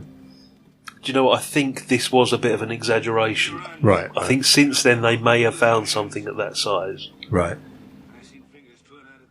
We'll talk later about the cage when we get to that. Yeah. Used a couple of techniques. So when I was a kid, I was always thinking, blimey, why are they so close to the water? Yeah, it's like, this is really nail-biting stuff, look. Yeah. Here, yeah. As I said, doesn't matter because, you know, we're 40 years if you love after the movie fact. as much as we do, you can forgive overlook, it. Yeah. And I don't care that it doesn't look real, mate. You know, there's been talk over the years of CGIing over the top of that. Yeah.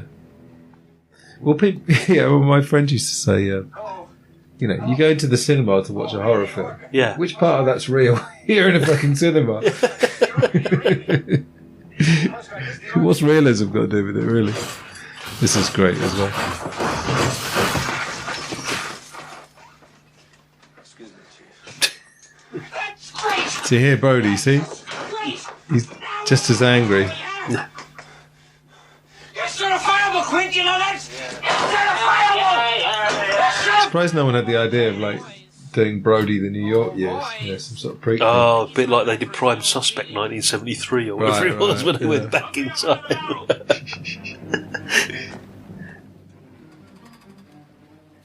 This musical cue is a big favourite of mine as well. Is this where we go into the triumphant bit, isn't it? They get a barrel in it again and they chase it. I'm sure they do. Oh, they might even get two in it now. Yeah.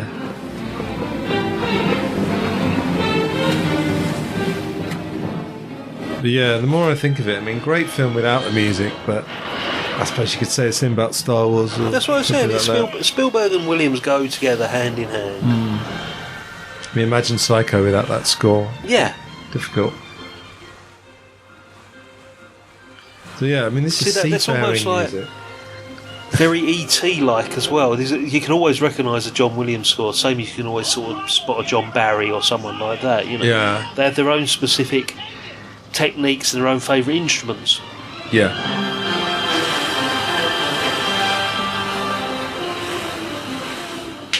Brilliant, absolutely love it.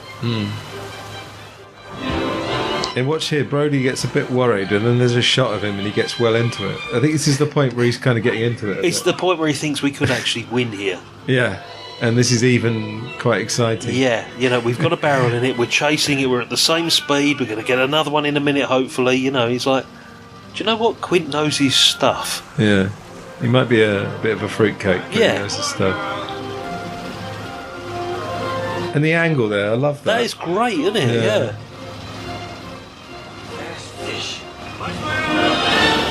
There you go. Look of like, we've got this.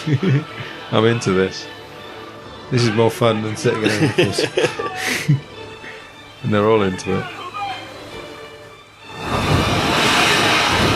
Did John Williams win for this? Must have done, didn't he? I will double check on that in a second, mate. I'm yeah, not we too will. sure. We will. Yeah. I don't think he did, but we'll have a look. Hey, one for sound, but not. Yeah. I think there was something, wasn't there? Like, yeah. Yeah. Because I don't know if you've ever seen this, but Robert Shaw has actually presented the Oscars the year this was. Oh, was he? Was he actually? Yeah, you could see him. He doesn't look very. He doesn't look very comfortable. I don't think that was really his thing. I don't think he liked that whole Hollywood thing, did he? Nah, I think he's more of a writer. He's more of a solitary kind of guy. Yeah. Writer.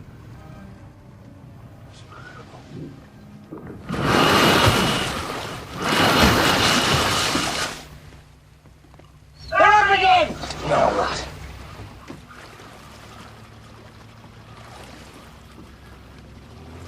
I always thought there's a tiny bit of a lull here, but then it makes like the end part even more interesting. Again, it's that feeling of like, you know, you can take the breather, you can relax a little bit, because hold on to your hats, guys. It's going to get even more of a bumpy ride, you know. Yeah. Yeah, I mean, from the cage onwards.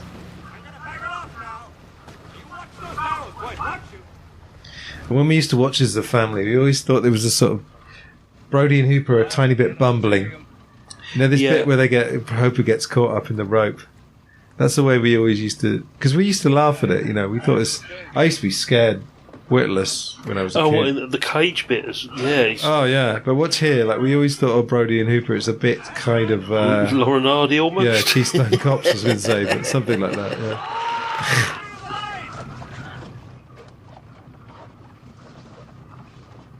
So, what genre? Would you call this horror then, or would you call it action adventure? No, I mean, some people do class it as a horror.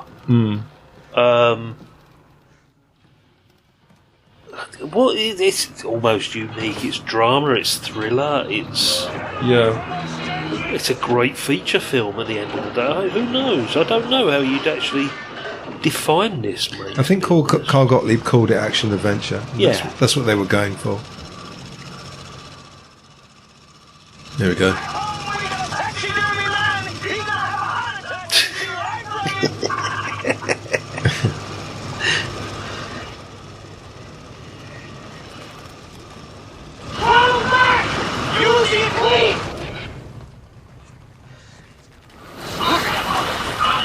Yeah, I think that bloke's pretty old as well as being. Oh, he's used that being for 20 years or so, hasn't he? Yeah. John Williams won Best Original Score at the Oscars for Jaws. Oh, he did, right. But obviously it was the year of Cuckoo's Nest, so they won the big four. They won director, picture, actor. 5, wasn't it? Yeah. Actor and actress. Director, writer, one writer as well. So they won sound, score, and editing, was it? I think it won 3. Editing for Verna Fields, yeah. Yeah. A score for John Williams. I don't think they got writing. No. Wasn't even nominated. No.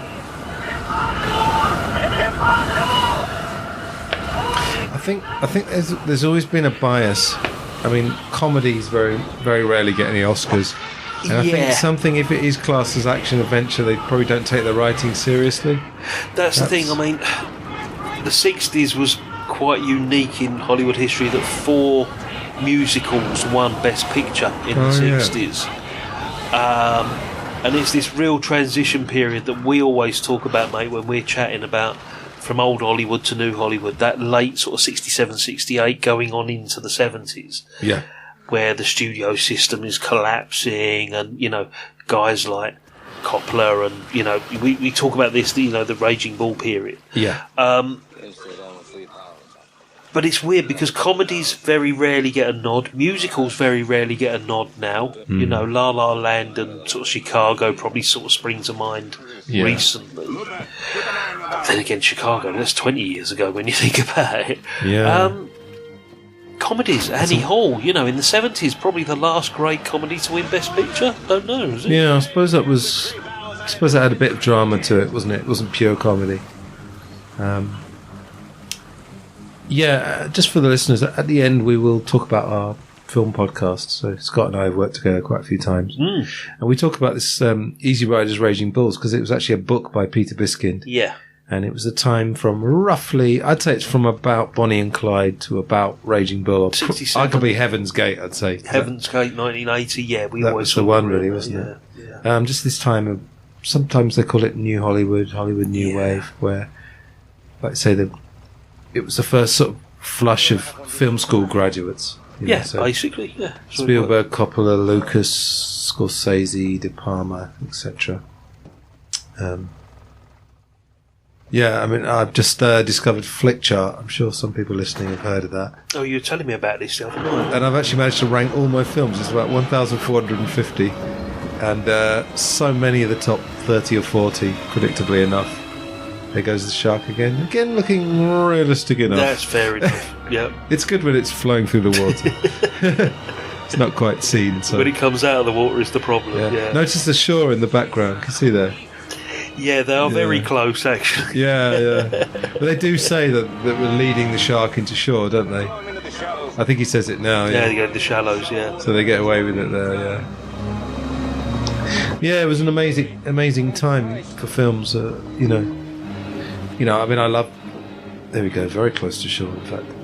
It was one of our favourite periods on the Stinking Paws podcast. You know, we kept going back to Dog Day Afternoon, The Deer Hunter. You know, all of those great movies that, you know, really epitomised that 13, 14-year period. Yeah. And then I don't know. I mean, it's the same with music. You know, there's always great music and there's always great films being made somewhere. But I feel like the 80s was, you know, obviously the corporations in a sense took over, you know, politically, film-wise. I think the 80s was where the corporations took over the studios, didn't they? It was like, you know, Ted Turner and TNT and all that sort of stuff. And even this, to a certain extent, at the beginning of this, it was a Universal Picture. It says an MCA company. You know, there was this, you know, takeovers, like corporate takeovers of the big studios. Yeah, well, that's the ironic thing about this. As we said, you know, guerrilla gonzo filmmaking, but it was the first summer blockbuster. But it's still overseen, wasn't it, by Zanuck and those guys, Zanuck and Brown? You know, they were still like at the heart of this. Oh yeah, I mean, I'm not saying, you know, it wasn't made by indie filmmakers by any means, but it's got a certain spirit. But then it's ushered in it's kind of like Sergeant Pepper. It's in its wake. There's all these imitations of concept albums. And we haven't mentioned this is the first genuine summer blockbuster. Yeah. Which led to movies being released July the 4th weekend or whatever it may have been. And it's a tradition that has carried on ever since. Absolutely. It was also one of the first times that it was released to multiple cinemas at the same time, like hundreds of them. Yep. Yeah, so it's just a huge film in every way, really.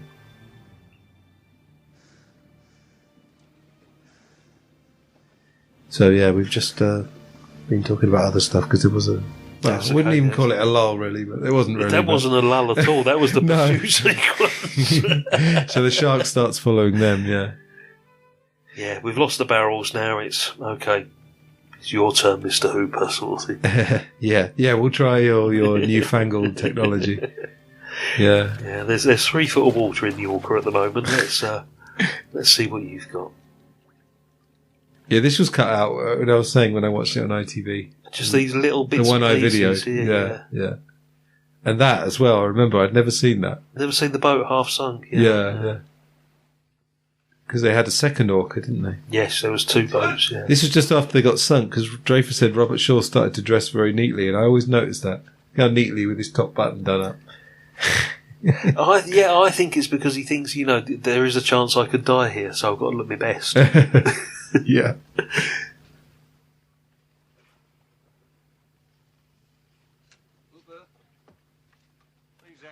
So we're really kind of getting to the climax. We've got 2 or 3 huge things about to happen here. Well, I think I can. Yeah, just when you thought you'd seen everything. Yeah. If I can get close enough.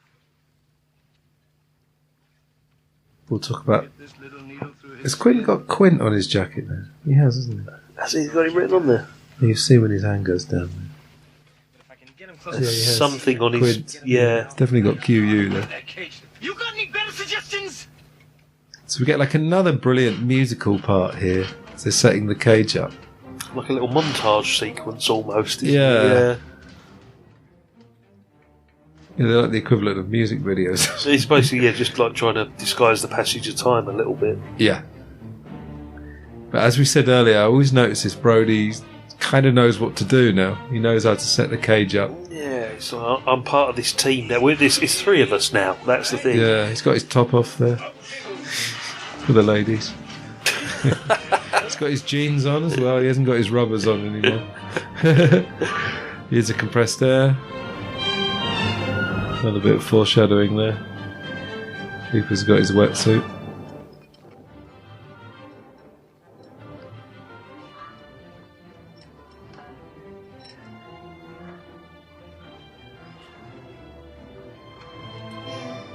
We should probably talk about the filming of this bit because this was. Well, it was filmed in Australia, wasn't it? The cage sequence, and unbelievably, or well, probably not unbelievably, but did they use a midget? Carl Rizzo, who was a jockey. Yeah.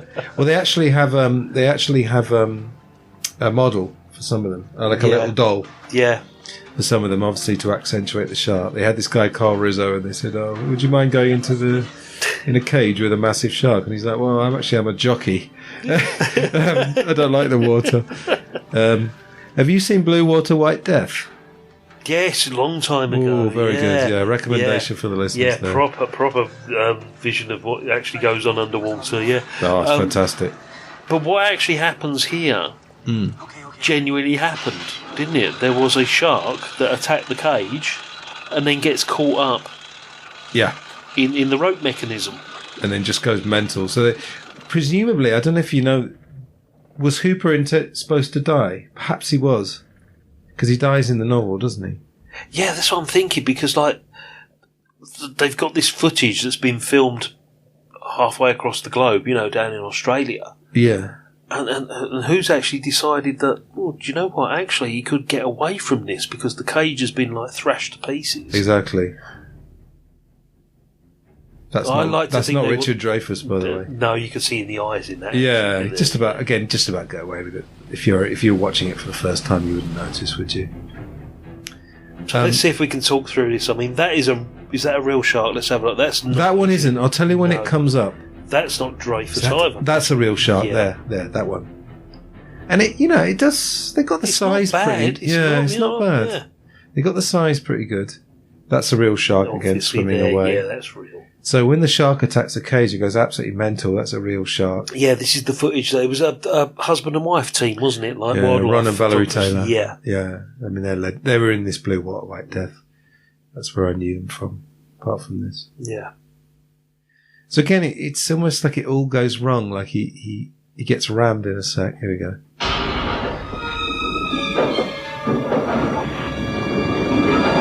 He loses some of his equipment. That's it, yeah. There's this funny, I think that's real as well. That's obviously real. Yeah. And that, I think that's either Carl Rizzo or that was even the model they had. But yeah, brilliantly done. It's the magic of cinema, isn't it? Of course it is. One shot's in Australia, one shot's in someone's swimming pool, you know? I mean, as I get older, I'm a bit loath to like peek behind the curtain sometimes and find out how these things are made. Yeah. This one I'm quite like open to like finding out because I love the film so much. I'd love to know how that happened and how this came apart, how this came about. But when you know it's not going to spoil it for you, that's the thing. Yeah. When the film's got enough of a reputation in your mind. That's it, and you've seen it so many times, it really doesn't matter too much. We always say the two things you should never see being prepared are sausages and government policy. We could add, films to it.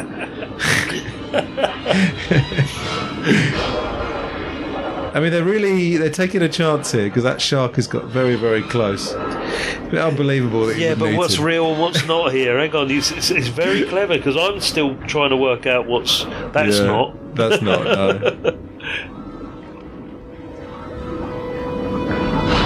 And this is definitely the real sequence. Absolutely, yeah. And that shark looks enormous. Yeah. That's probably a good 18 feet, probably. Jaws is supposed to be 25, isn't it? Yeah. 20, 25. Yeah, just look, Dreyfus's hair is even the wrong colour. This is the real, there we go, this is the bit where it actually thrashes the cage apart. Yeah. And notice here, Brody's kind of bossing Quint about a bit. Well, I don't think Quint cares if Dreyfus lives or dies, does he? You know, Right. he's had his chance, he got killed. That's Quint's what he's final thinking. words. Quint's final words, it's giving way. And there we go, that's the final bit of the real sequence there, and the shark swims away, yeah. Yep.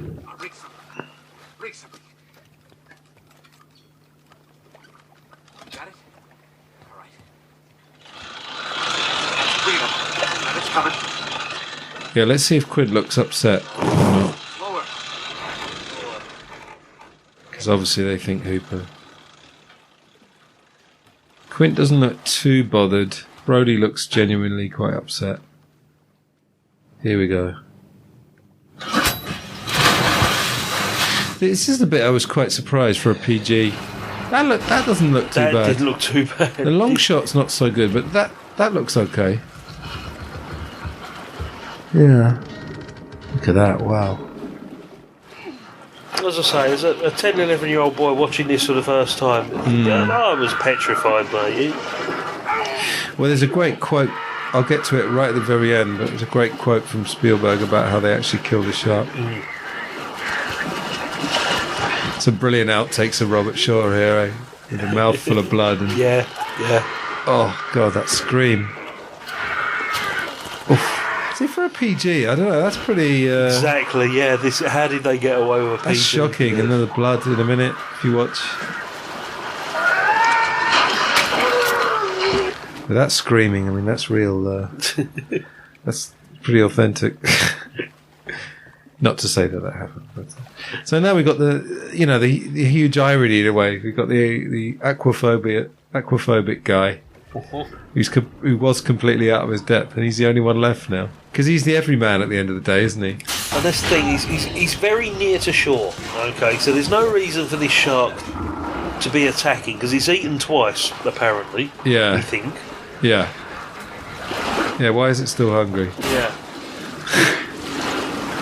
I don't know, do sharks ever get full up? Who knows? Maybe it's the whole revenge thing that you mentioned in Jaws 4. Who knows? It's just a psychopathic shark. Oh, God. You wonder how those films get made, though. How could anyone actually... Do you think an audience would believe that a shark would travel from America to the Caribbean? I mean, there's suspension of disbelief. But even this, you get so caught up in it. Yeah. You are willing to, like, not even take notice of what's going on. Realistically, yeah. What I love as well, watch Brody when he suddenly smiles, when he's like, I'm up for this. I'm going to do this. Yeah. I love it. Roy Scheider's so good. I would have at least have nominated him in a Just World. I always thought, what's that underneath? That looks like a shark under there, but it can't be. Floating debris or something. Right. And then we see the shark emerge with presumably pieces of quint. Yeah. There's a compressed air tank.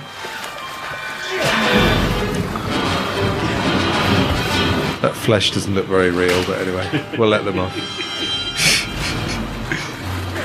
Yeah, you've just got you've got the everyman who's Brody.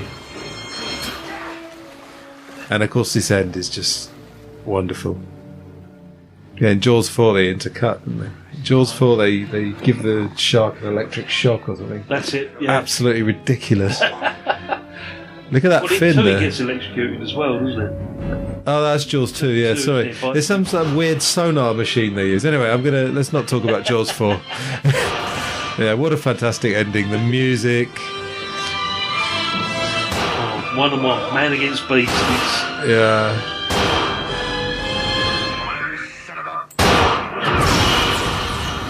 Look at that. Now, I don't know what the reaction would have been at the cinema in 1975. I love it. But I know that the 8 people that were sitting in my front room when we watched this on the TV in the early 80s, we cheered. Yeah, it's a bit like Rocky, isn't it? Yeah, I remember seeing Rocky 4. Yeah. Even my mum, Yeah. Yeah, and I love this music. And here comes the sound effect. So that was used in Jewel, and it came from... It's not King Kong. Oh, dear. Which one? Godzilla.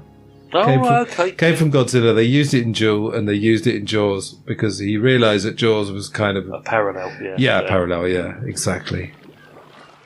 And Hooper's not dead. Yeah, and the way they laugh at each other, and then he says Quint, and they... Oh, I love it. So good. I had a quick question. Is there no chance that there would have been real sharks when they're filming in the Southern Atlantic?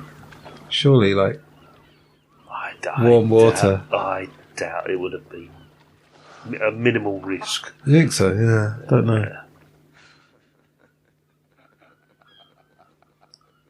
Oh, this bit is so good. Got it. Just pitching it perfectly.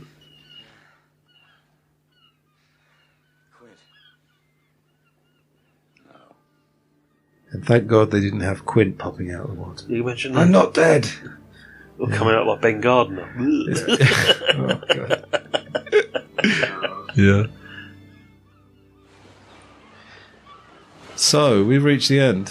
What we're going to do now, for listeners who've been following along with the film, you can leave us now. We won't mind. We won't get offended. We hope you've enjoyed our commentary up to this point.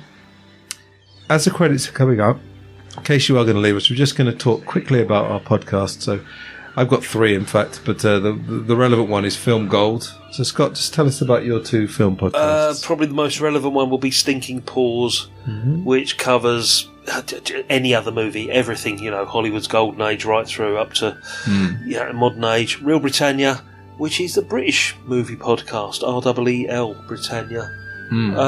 Stinking Paws going for about 8 years, Real Britannia about 4 years. Yep. And others that we're not going to mention at the moment, but then obviously there's Antony's podcast as well. Yeah, Film Gold, and then I've got one called Glass Onion on John Lennon. Not exactly relevant, but hey, put it out there. Your Stinking Paws, Pause. Yes, we'll put everything in the show notes or the description box. But what we're going to do, literally the credits are finishing now. So we'd like to say thanks for everyone who's followed along this far. If you want to stick with us, I think we've probably got another 15-20 minutes in us just chatting about stuff we've missed, basically, mate, didn't you? Yeah, and a few things that tie in with the films that we've got here. Yeah. Weirdly enough, I never noticed you actually see, obviously, Brody and Hooper. They're just appearing there. Oh, yeah. No, that was always a big thing for me, watching them appear. Yeah, always a big thing. Great music. Love the opening, the closing credits. So, yeah, thanks, everyone. And see you later, or see you in a minute.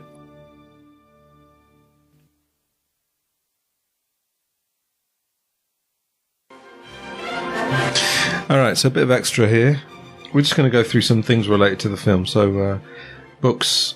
To be honest, I think we've already mentioned the novel, haven't we? And the Jaws log. I've reread the novel recently, very recently in the last year. And yes, it's a page turner. It's exactly what it was set out to be. Benchley wrote it quite quickly. Yeah. And it just, struck gold with being this summer blockbuster of like a pulp page turning novel in the mid-70s that everybody had a copy of. And of course, when you get something that is that popular in the written word, there's going to be a movie adaptation of it somewhere along the line. It still happens today. Sure. But looking back on it, having reread it, as I say, in the last 12 months, it's not great. Yeah, it's not good. yeah. I don't know. Spoilers. Don't listen if you haven't read the book. But Quinn gets sort of tangled up in a rope.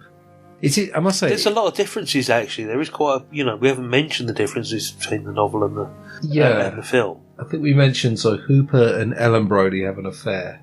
I would say the novels. It's got a bit more. I was going to say a bit more bite. Sorry, bit more edge. You got this mafia element. Because what we've just been watching and commenting on is just a great yarn in a way. It's an action adventure story with some horror elements and some psychological elements. But, so Brody finds out. Brody and Hooper basically hate each other. Yeah. Hooper dies. But then the end of it, essentially the shark just sort of runs out of steam and just kind of, what happens? Just as it's about to attack Brody, kind of just expires. It's not your typical Hollywood ending, is it?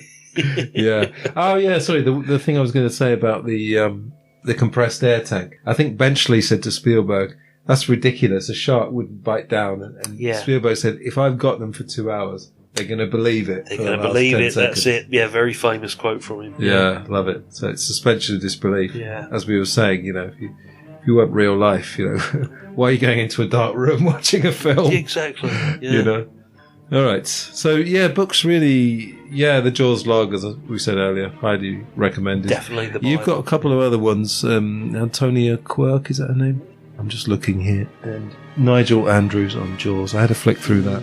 Yeah, there's a BFI one there. And I mean, there's loads of stuff out there. I haven't got half of the stuff that's available at all. But the Jaws log is definitely the one that people turn to because Cole Gottlieb was there. Yeah. It depends how in depth you want to go, knowing the history. I want to go very much. Yeah, but the other stuff. I mean, I've just got a few books there. I mean, I've got one on the Indianapolis, and then there was, there's talk. This was based on a real life event that happened in 1914, 15, or whatever, wasn't it, on Long Island or New Jersey? Yeah, sure. It's all relevant if you go into the history of the movie as much as we do. Absolutely. Yeah. How obsessive can one person be? Well, that's the great thing with these things. When you're into something, everything connected with it becomes interesting to you. The Indianapolis story is absolutely fascinating. Yeah, it is. Yeah. Dan Carlin's Hardcore History is a podcast I like. He did one about that. Yeah, he has like a sort of addendum series. So going seamlessly from the Jaws log into documentaries. So, we've got a lot going on here. So the first one really to mention is the one that was on the DVD. There's a cut version, but the real one's 2 hours. Yeah. 1995. There's a fella called Laurent Bouzereau who got himself a gig doing making-ofs. It seemed like every film that went out on DVD. But this 2 hour documentary, I don't want to spoil too much of it because it's so recommended. You get all the Dreyfus stories, you get all the stories of the film. That's the one that really kicked it all off, but then you get the BBC one. Yeah, in the teeth of Jaws. In the teeth of Jaws. And you get The Shark Is Still Working. That's right. As well. But we cannot recommend highly enough the filmumentary. You've got to dig a little bit to find it. Yeah. It's just, if you know a bit about Jaws, it's just added little punch, isn't it, to it? Yeah, Jamie Bennings. Yeah. Can't recommend. And he does Star Wars. He does Raiders of the Lost Ark. A couple of other movies as well. So definitely worth seeking out. Filmumentary. Yeah, and then that BBC one, In the Teeth of Jaws. Quite similar to the Blues Road, but you've got very similar. Actually, you get some great stories about. With Robert Shaw's drinking, they would get people to. Someone would go with him for the first 5 drinks and try and match him, and then when they were on the floor, they do like a tag team. Yeah, they do like a tag team to keep up with Robert Shaw. So that's great. I wanted to mention on YouTube there's a fantastic channel called Recut WTM, and it's Jaws recut, and it's not so much recut trailers because I'm sure you've seen, people have done trailers of Taxi Driver as a romantic comedy. They do a lot. Travis is a single man in the city looking for love. And there's one called Shining, which is The Shining as a father and son bonding story. And you've got Rocky and Apollo as a gay story and all that kind of thing. But this guy has made these ones which are they're just like little stories. And it tends to always be the second half, Brody Quinton Hooper on the boat. Yeah. Everything he takes is from the film. He hasn't added any. Oh God, no! footage. It's real footage. Yeah. So there's one that's called Hooper is Drunk and Useless, and it's something whereby Hooper's drinking Quint's apricot brandy and he's completely hammered, and it's just so brilliant the way they do it. There's one called Nobody Listens to Quint's Tale.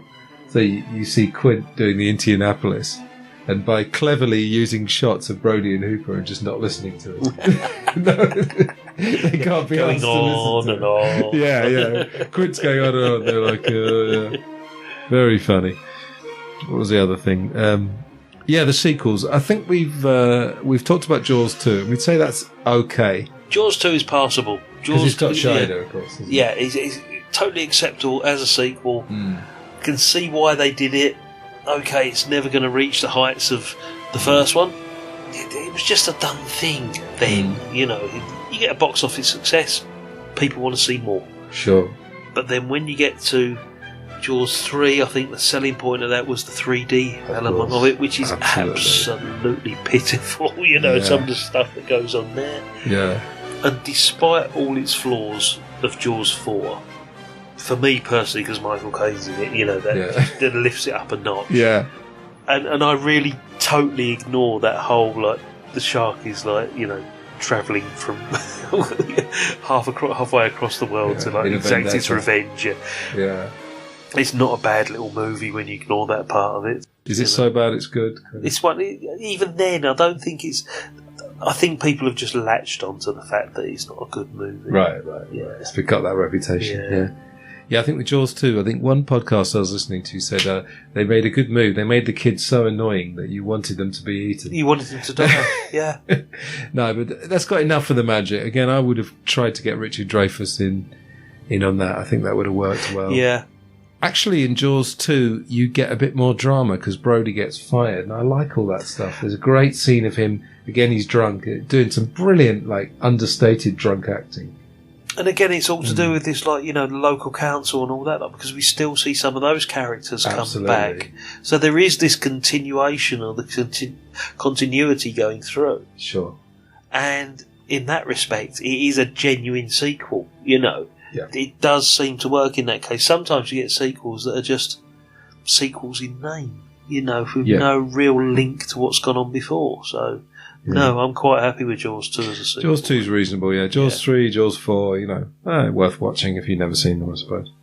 I've got here rip-offs, or not always rip-offs, but inspired by... Definitely inspired by, I think we're going to go here. Yeah, what have we got? Orca was probably the first one, wasn't it? Orca Killer Whale. Piranha was about 78, so that was fairly soon after. Yeah, that was Joe Dante, wasn't it? Joe Dante, yeah. I haven't seen that for years, but I remember that was all right. Wasn't there an Italian one called Great White or something? I think it had Franco Nero or somebody in it, and it was dubbed into English afterwards. There's loads of them. There's so many. Yeah, there's Alligator as well. Alligator with Robert Forster. That was 1980. That's a later entry. That one. Yeah, they flush the baby alligator down. Well, that's in the also, sewers. It gets fattened up, doesn't it? Also based on the true story because there was rumours that alligators were living in New York sewers. Right. Okay. I think there's a famous Hill Street Blues episode where that happens as well. What's the one with Samuel L. Jackson that I haven't seen? Oh, Deep Blue Sea. Deep Blue Sea. Which had a recent sequel, actually. Is that any good? It's only good for there's one shock moment, like an unexpected death. Okay. So it's a very early era of CGI after Jurassic Park. Right. So they use the fact that they've got this technology to create more realistic sharks, so to speak. It's okay, LL Cool J's in it, you know, it's just a really bizarre little snapshot of a shark movie from early 90s, I think it was. I can't even remember, no, early 2000s. I think. Yeah, something like that. One of the podcasts we did, I can't remember what film we were talking about. I think we were comparing like The Night to Remember and Titanic. Yeah. And we were saying that Titanic had the advantage of the technology, but we think there's like a happy medium. There's like the best of both worlds, you know? Yeah. Of realism and CGI. So if we could get that, you know, that perfect combination of the two, yeah. I think we're quite pleased Jaws hasn't been remade, are we? Absolutely. I mean, there was talk on the 20th anniversary or it was just after Jurassic Park came out, so it might have been... That would have been 20th. Yeah.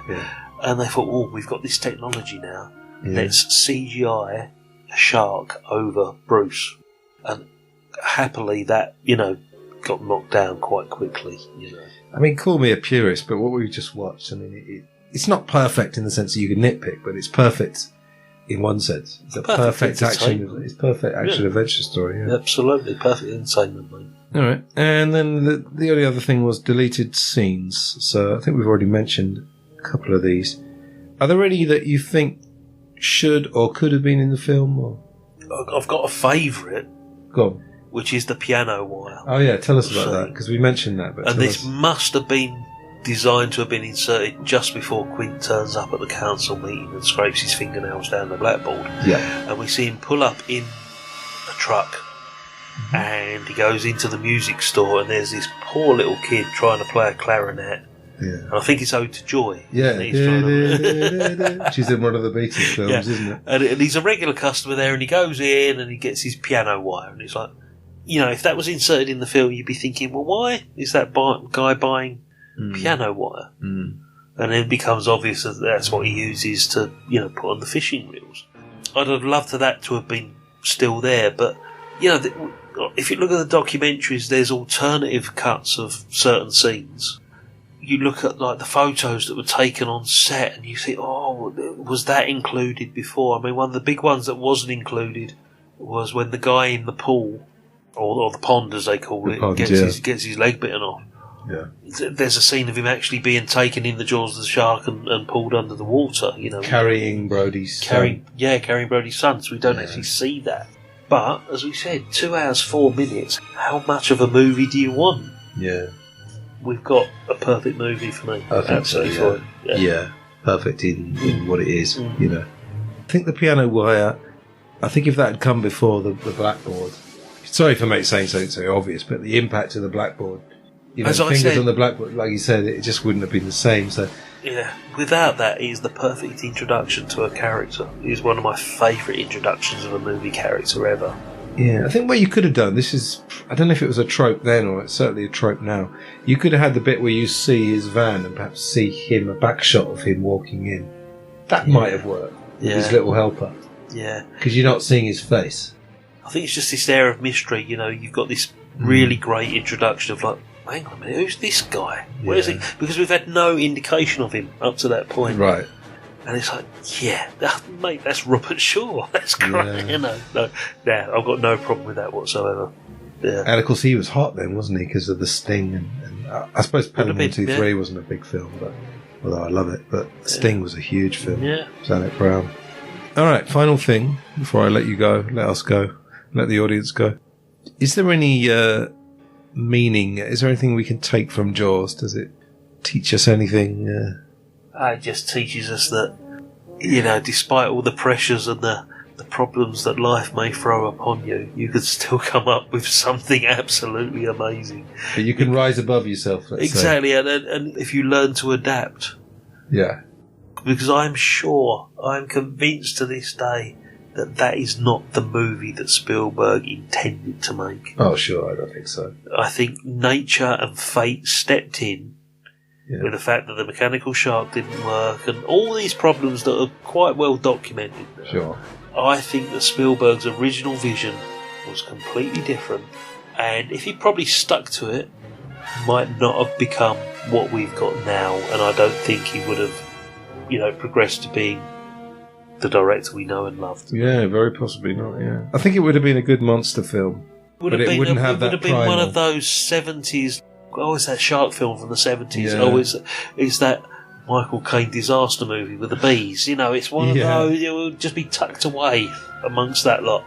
I forgot about that. Would we say the Swarm? The Swarm. Was inspired by.